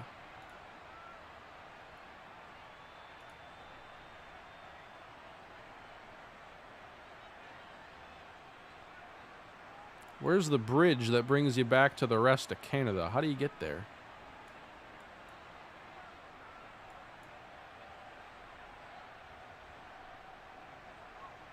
Where are the bridges? How do you get to Vancouver Island?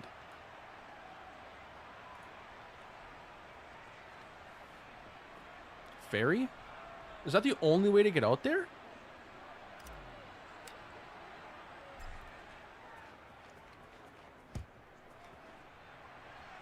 Well, I mean, they got like big bridges all over the place. There's a bridge in the Florida Keys, literally called the 7 Mile Bridge.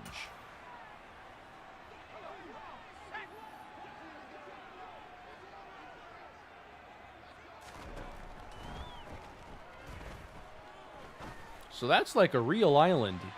You cannot drive off of it. Did you know that there is, at the northern tip of Minnesota, the way it's all laid out, the way that the, I'm trying to think of the word, not boundaries, just the way the border works there between Canada and Minnesota. There is a part of Minnesota that you can only access either by water or through Canada. I think it's on Lake of the Woods. It's like a big fishing area.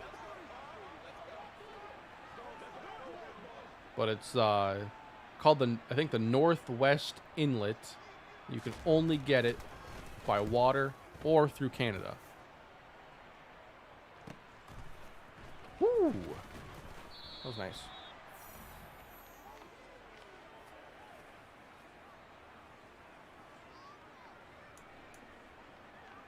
I want to go to Alaska sometime.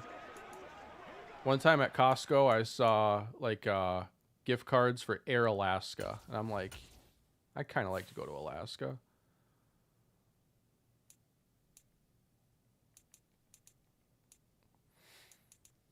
We're going to mix in some different running backs now.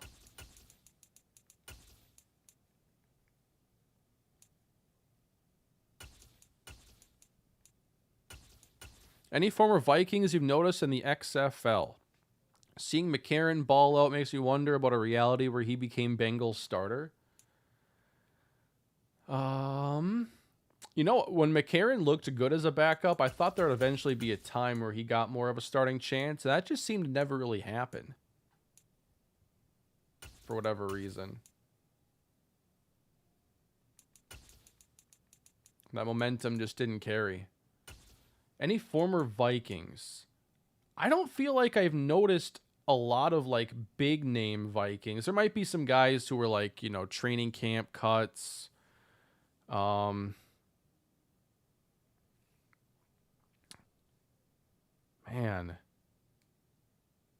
I'm not sure I even can think of one right now that I've seen of that was on the Vikings.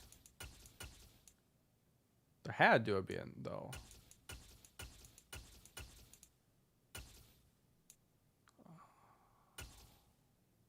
Maybe I just can't think of him right now. Oh, yeah, Kyle Sloter. Yep, Kyle Sloter's there.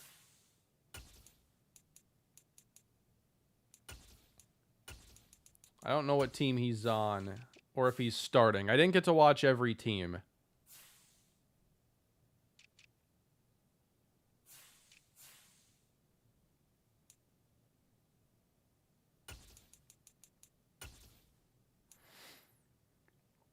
Yes, the Randy Moss Vikings, that's the Vikings that I grew up with.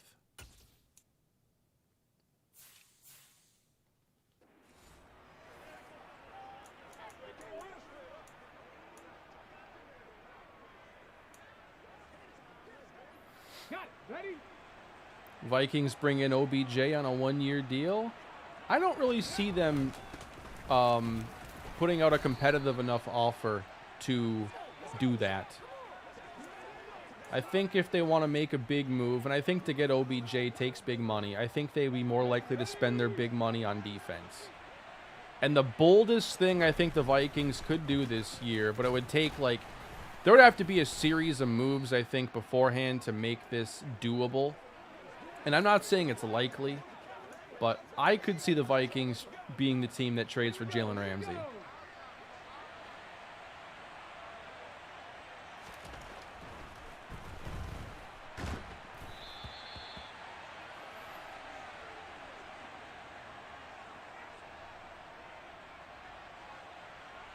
My whole family was Viking fans, so just kind of happened that way. There was never any consideration to a different team. Bobby Wagner to Dallas? Did it happen, or is that an idea? I saw he got cut. And I think that I'd like to see him either back in Seattle, or I thought Pittsburgh was a cool potential spot, but I don't know if that happened.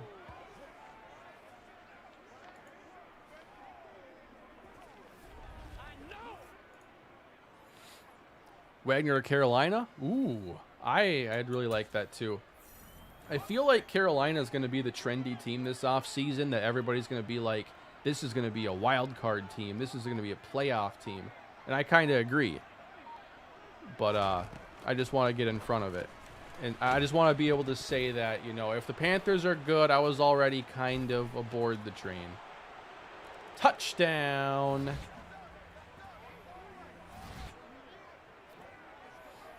John Randall's face paint did it, along with 80's touchdown celebration.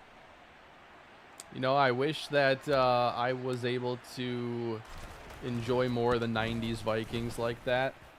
Like, John Randall's one of the Vikings that I wish I had gotten to see in his prime.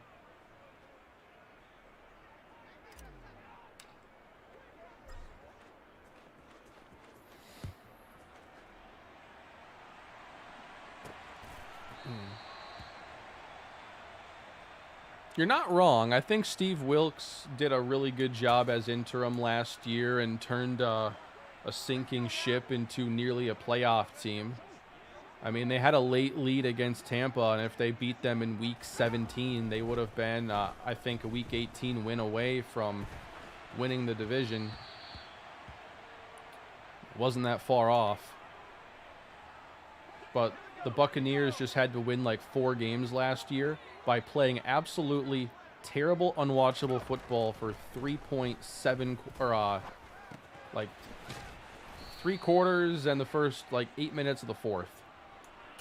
And then they would just like Brady would check down to the running backs and suddenly everything would click. They did it against the Saints. They did it against the Panthers. I'm pretty sure the Falcons.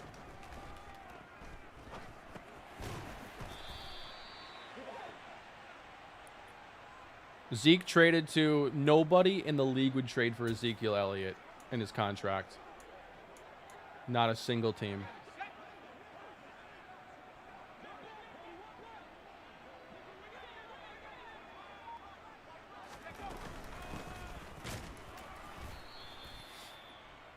Why trade for Ezekiel Elliott when you can sign Deontay Foreman, who's a free agent, in like a month?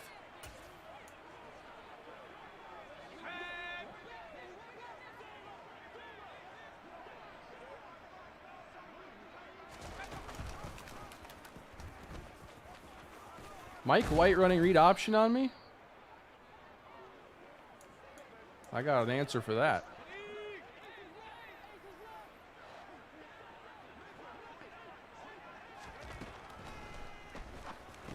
Ooh, and Mike White was ready for it. That's the market at play. I mean, when there are enough running backs to fill starting roles, you don't have to pay a lot of money to get them. You know, it's the inverse of what's happening across, like, the offensive line. You have to pay $12 million a year to get an average tackle these days. Because it's... You know what happens if you don't?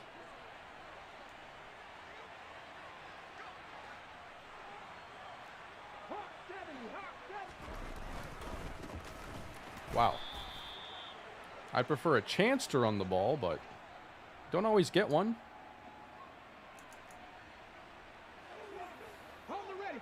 I like the idea of the Patriots signing Elliott at running back. I don't think he gives them something that they lack.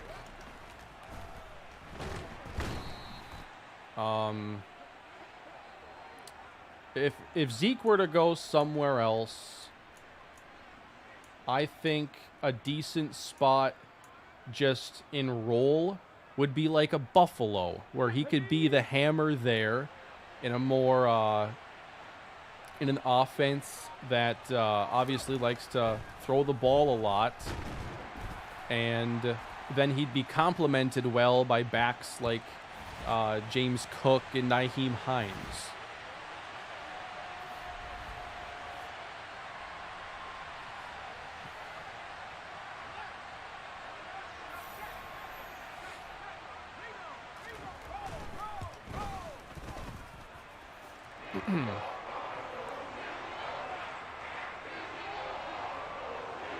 It's going to get to the point where a first-round running back being drafted will happen once every 5 years. I disagree only because I think that all it takes is one team, and there's always a team that thinks that it's a good idea to take a running back in the top 10 when they have like 7 big needs. They live in these worlds where like getting a really good running back fixes all these problems, and it's just not the NFL anymore.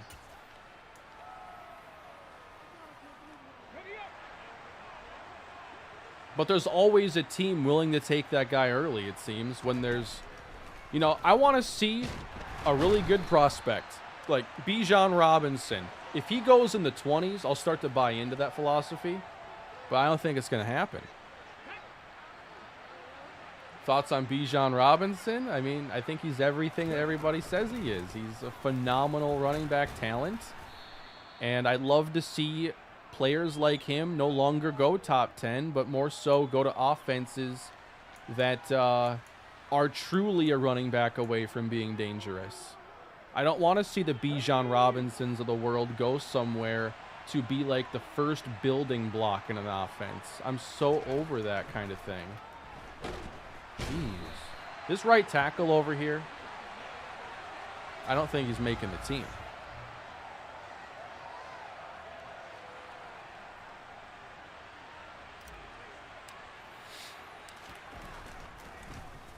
And it's kind of a twofold problem in a way when you take a running back that early. Because, one, you probably have a chance to go do something else at a different spot that will have a greater reflection on your win total. But when you take a top 10 running back, the salaries up there are going to be at a point where they immediately become one of the higher paid running backs in the league.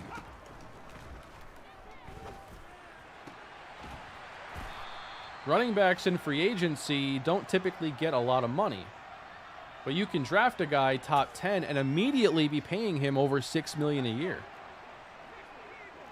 So you're now overdrafting at an area that you don't need to, and you're paying more than most teams for that.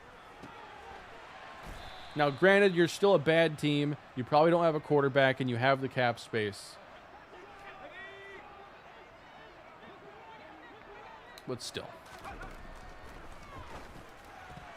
I think Bijan is an interesting litmus test for this year, just to see, like, all right, is the NFL still a world where a team thinks this is a good idea at 7 or somewhere really high?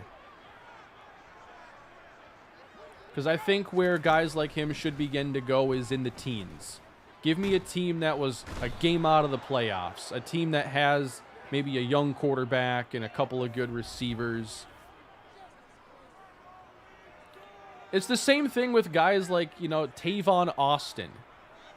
Obviously Austin didn't really pan out, but like he went to a Rams team when he was drafted that had absolutely nothing outside of, did they have Steven Jackson still at that point? He would have been super old if they did have him. But he was brought in to be a number 1 receiver when he's like a 5'8" gadget player. Why was that supposed to work? Stop adding complementary players first. That's probably my biggest pet peeve with like offensive team building. You don't add the role players first with premium money and picks.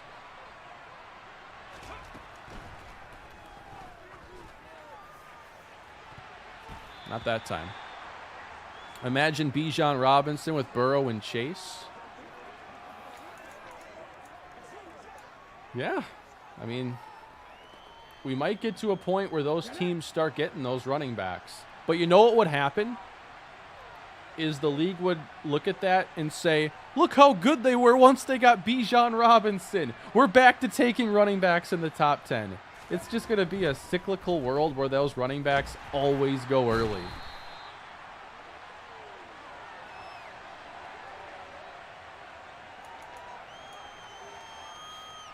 I don't want to say that is funny because this is an example of a team built around a running back. Difference is Henry wasn't a top 10 pick, and I didn't take him. Sure glad he's here.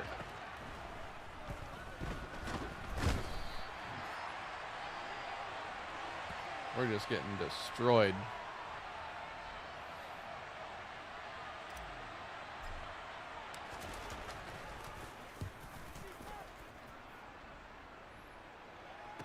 Inscriptions on sale on the PS5. I'm going to check it out because I think a cool deck building game is something I've been kind of searching for a long time, or at least interested in.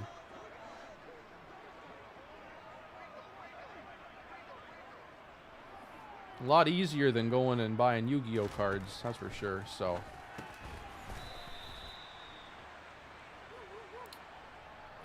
I mean, I don't know much about the draft yet. I know about Jahmyr Gibbs. I mean, if you watched 5 minutes of Alabama football last year, you probably know about Jahmyr Gibbs.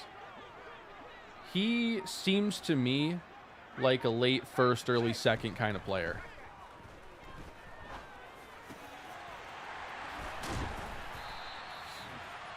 I think he's dynamic player.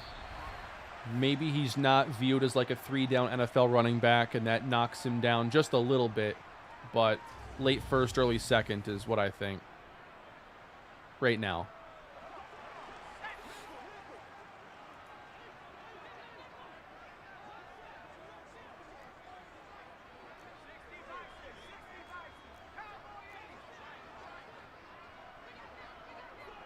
Maybe his role at Bama wasn't huge, but like every play he got the ball was huge. And yeah, he's not going to probably be like a 20 carry back. He's a complimentary player, but a very dynamic one that a lot of teams, I think, are going to value.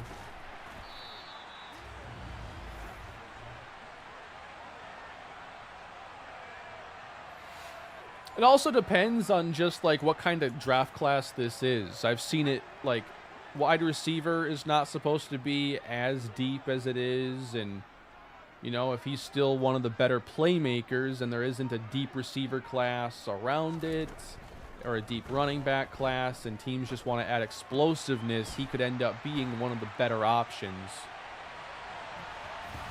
And then teams will be less likely to pass. I do watch that franchise guy. I love his draft content. I just haven't gotten into it yet. But I know we got Combine coming up next week, so it's draft season.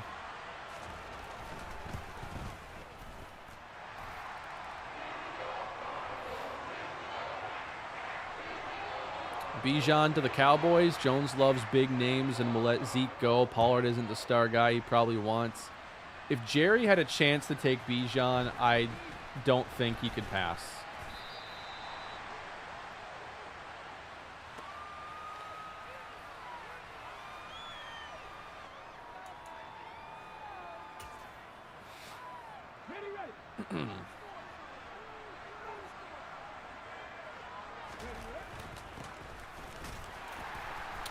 When we've gotten Bynes the football, he has looked very, very good. I've been impressed. I'm not overplaying him because it's the preseason, but he's looked dynamic. Hey, Byron Bentley, he was with the Cardinals last year. Okay, ready?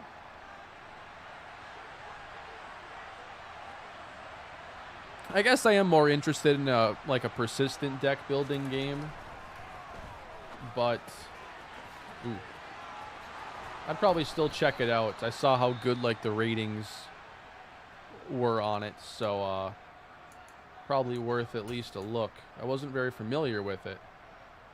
Okay, break.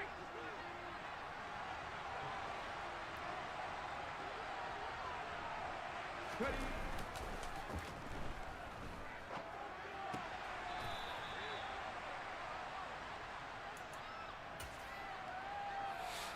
Let's go now.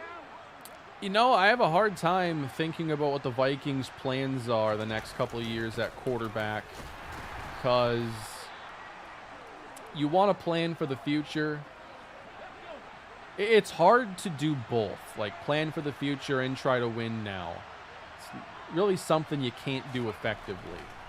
And the Vikings, since the firing of Spielman and Zimmer, have tried to have a very win-now mentality. 10 sacks? What's happening? It's worse than I thought. They're calling a lot of man coverage, and it's just been tough.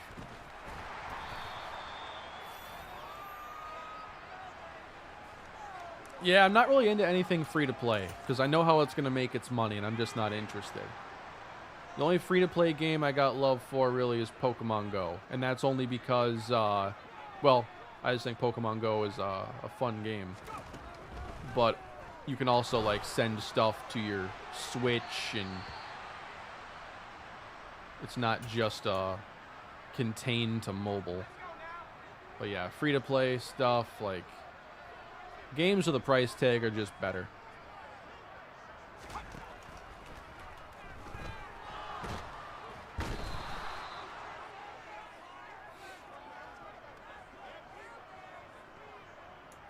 I wonder where Hendon Hooker goes. It would have been really interesting if he never had gotten hurt, because he was building up so much steam in the late season, and now he's got to deal with obviously injury recovery on top of being an older rookie. But he plays a premium position. And we've seen Brandon Whedon be a first-round pick before. So if a team believes in you, I mean, that's all it takes.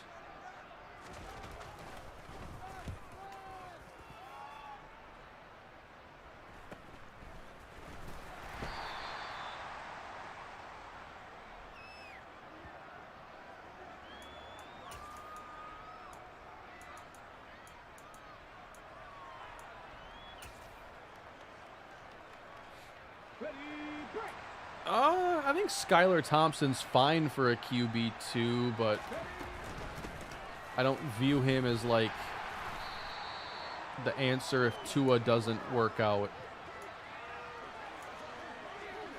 I think that they just hit on a solid backup quarterback is all.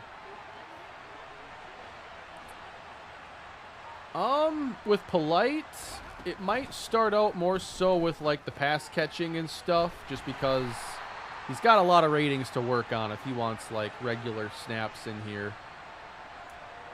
He's more athlete than like receiver right now, and I have him listed at running back just so I can use him in more ways. Hopefully avoid an 11th sack here, but no promises. Just checking down. I go for it on, well, I probably shouldn't go for it here, but I will.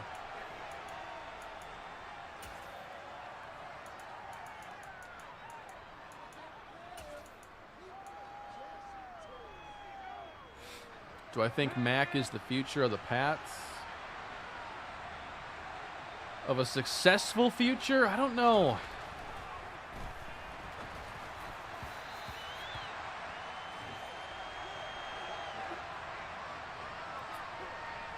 Thought it was a bit of a sophomore slump for him for much of the season.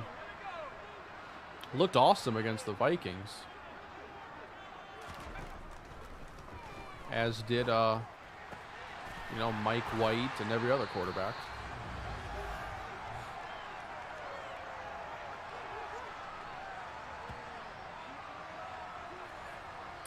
If you wouldn't mind leaving a like on the video, I'd appreciate that. We're at 227. Can we get up closer to 3?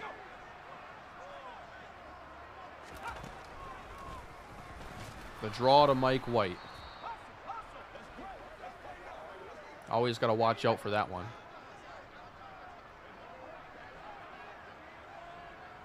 What are y'all playing right now? What's everybody into at the moment? Going to be a big year for new games.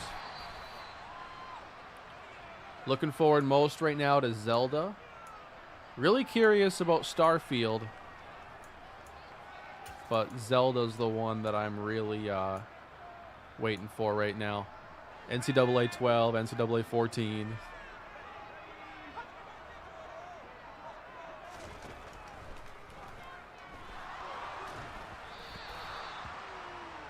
Gotten a little more pressure, it feels like, in this game.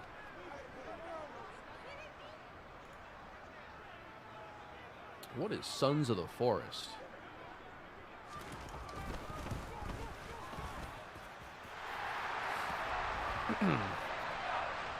Yeah, I saw Destiny 2 had a new expansion dropping. I've never played Destiny 2. I really liked like the tail end of Destiny 1. But when Destiny 2 dropped, I wasn't really interested. But I have been curious about it.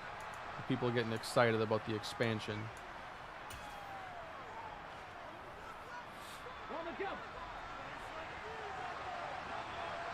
Yeah, a lot of people enjoying Hogwarts.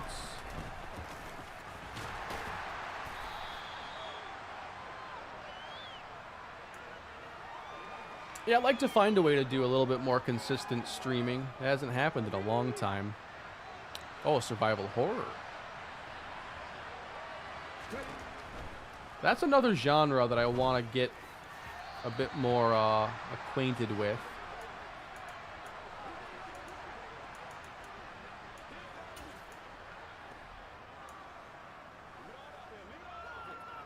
Power Washing Simulator. That game does look fun. Ah.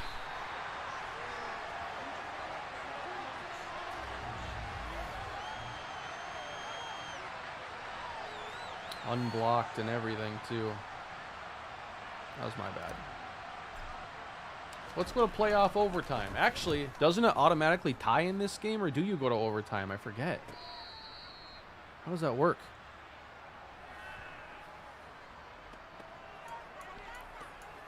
I think I thought about FIFA a little bit since the World Cup. I felt like I was just starting to understand the game at a very basic level.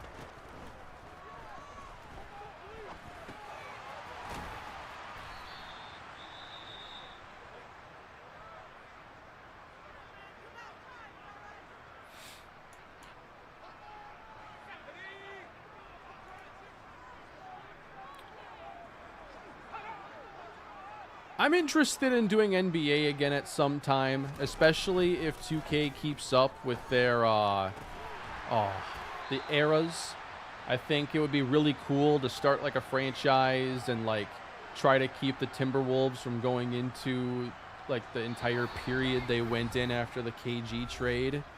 That would be like, that's something I would be interested in just doing like on my own. Because like, I feel like the Wolves never had a chance to like really grab me because for so many years following KG in the trade, it was like, why would you watch this team?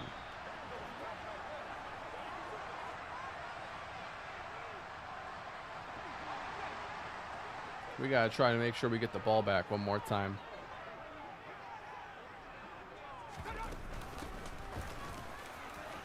Well,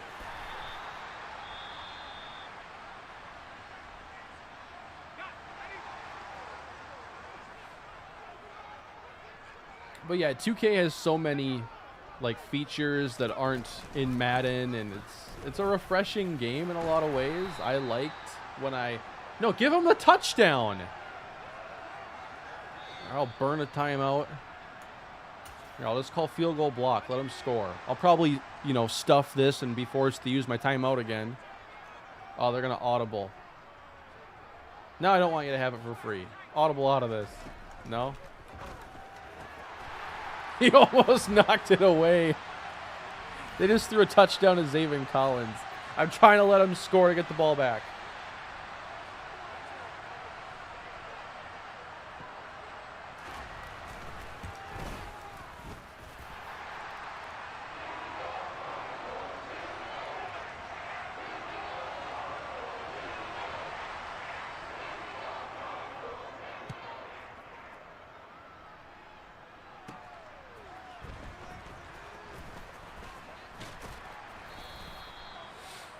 All right, we got one timeout, a minute 13. Let's see if we can get down the field.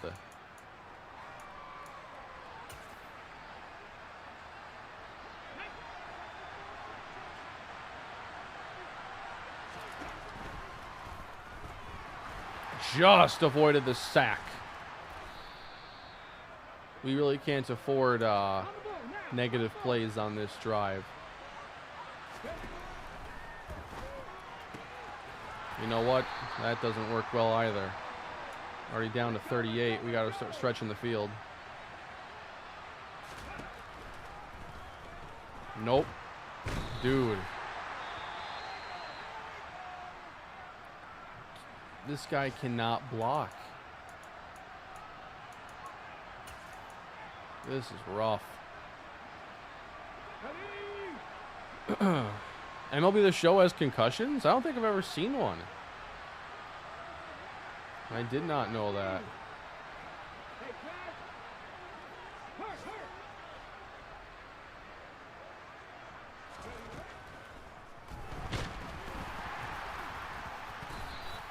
I got no chance. I've been sacked 13 times in this game. He just missed him that time. Like, how is the blocking AI still this bad? And every year when they talk about what's coming to the next game, it's like improvements with blocking AI and pass rusher targeting and movement improvements every year. Still, dudes do not know the basics of who they should attempt to block.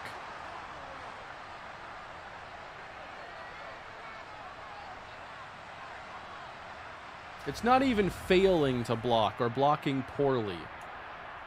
You have to first attempt to block the correct player. And when they crowd the line, you get so much AI confusion. And sometimes that happens in real life.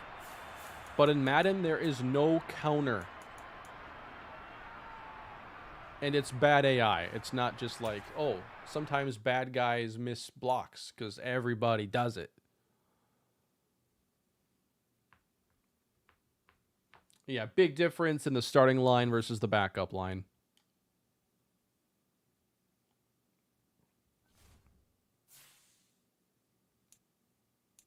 Injuries. What do we got? Ooh. Monty Rice. He's going to miss the start of the season, and so is Cedric Samuel. So we have to figure out who the starting linebacker next to Cunningham is going to be for at least a couple games. Shaq Carmichael's hurt too.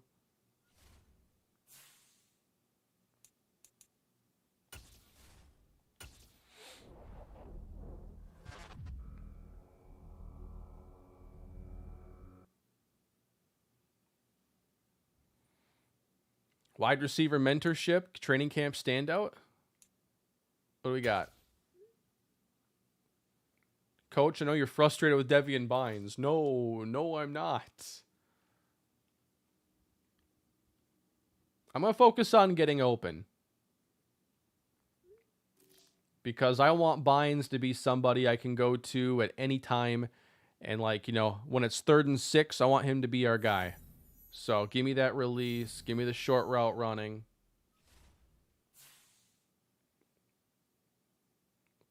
And then training camp standout. Who's this going to be? It's going to be Christian Fulton, it looks like. All right. So he's improved a lot in his man-to-man coverage. Really impressed with his improvements there. +5? That's a big... You know how long that would have taken me? Like 3 upgrades.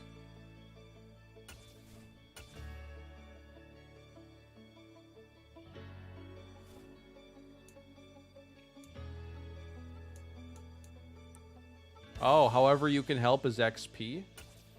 Yeah, I don't think I've ever clicked on that.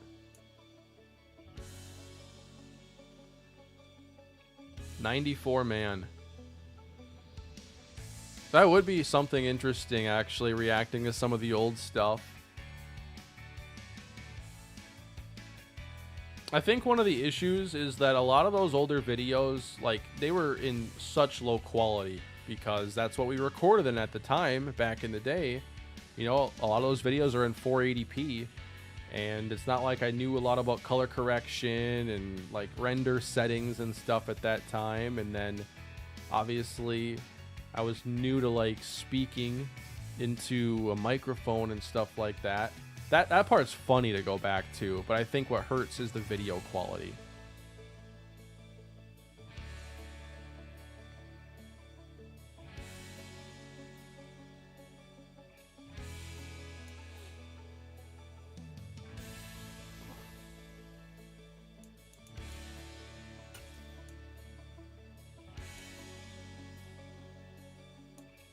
I'm sorry, Mike Russell. You're going to the XFL, my friend. Maybe the USFL, honestly. So I'll probably play the 3rd game on my own and just try to really get some playing time for guys that I didn't give much in today's stream. It's hard because, like, I'm more so focused on the conversation in the stream than playing these preseason games that I just start to get in the zone and, like, almost play on autopilot. And then I've been sacked 13 times in the game. That would have never happened if I were just sitting here playing. I might have been sacked, like, 8 times, but it would never be 13. So maybe some more carries for a few of these guys that haven't gotten the opportunity. Steve Winston, I'd like.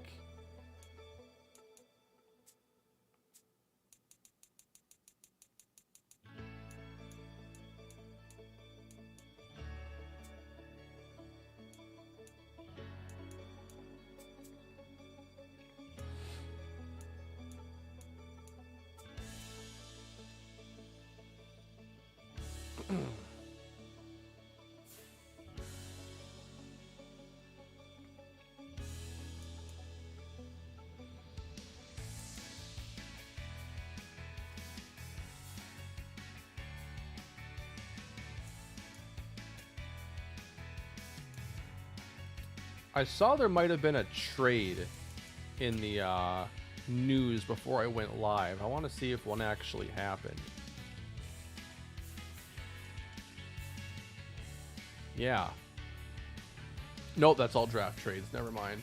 It was like a draft rumor. I guess it never actually materialized. Any cuts that are going to catch your attention?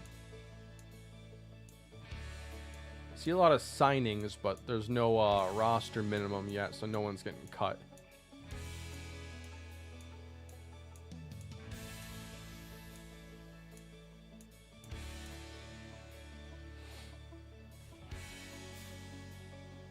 So yeah, we got to see a brief look at Bynes today, and looked really good when we got him the football. I think Rashad Polite showed off a little bit of explosiveness.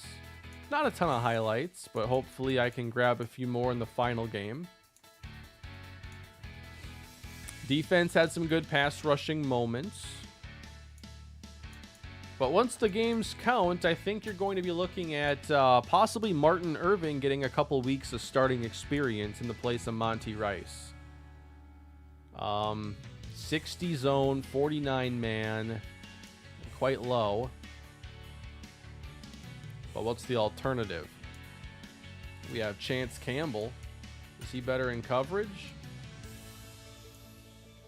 56 zone and 52 man. That would be a no.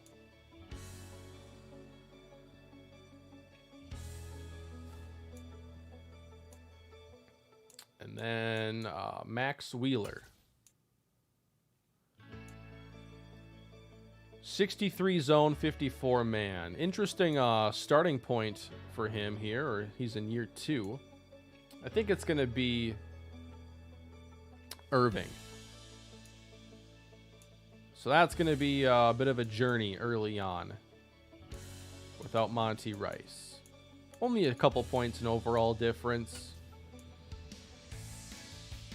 But Rice has 74 zone coverage at least, and flies around the field.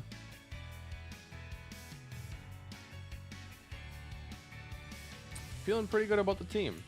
I thought today was also a big positive for Kendrick Bourne. I thought he looked really good. Was able to work that middle of the field nicely in that Cardinals game. And then, like, you got to see how bad the offensive line can be with the backups, but I felt like the starters did a really good job. So hopefully that can continue, because now we know what the backups bring to the table. Try somebody else out at right tackle too. Unfortunately, we were on our third string right tackle because Shaq Carmichael has been hurt. Clearly, his ratings were better than Mike Russell. I wanted him out there.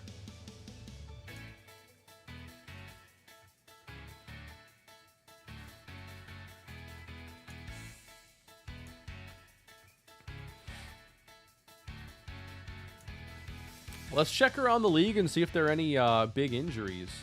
When does Willis's contract expire? After 2 years.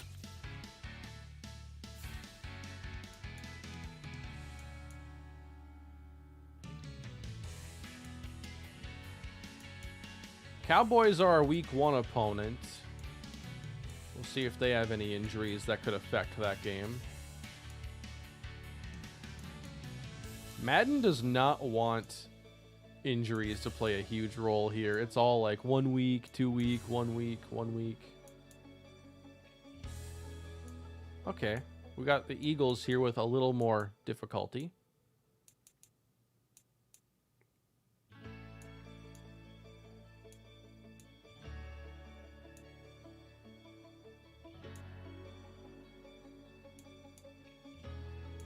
Like, what's the longest injury we've seen here 2 weeks into the preseason? 5 weeks? Madden used to have career-ending injuries.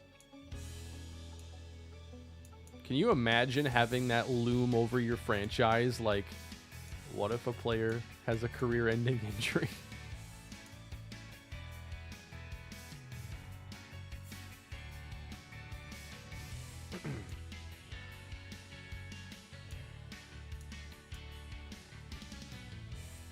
I cannot wait to get on to year 3 of this series. It's going to be fun.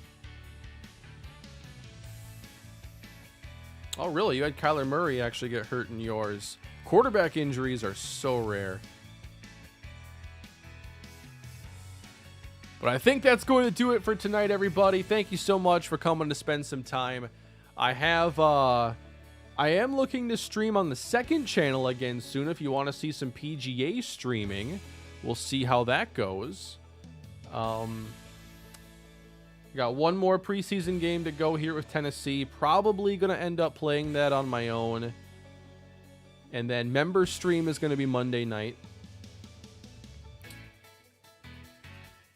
And then what else am I working on here? I have another Rockies episode in the works. I was working on that today. I'd like to get that out probably Sunday.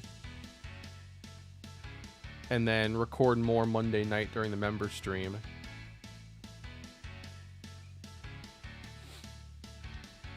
All right. Hope y'all had a good time.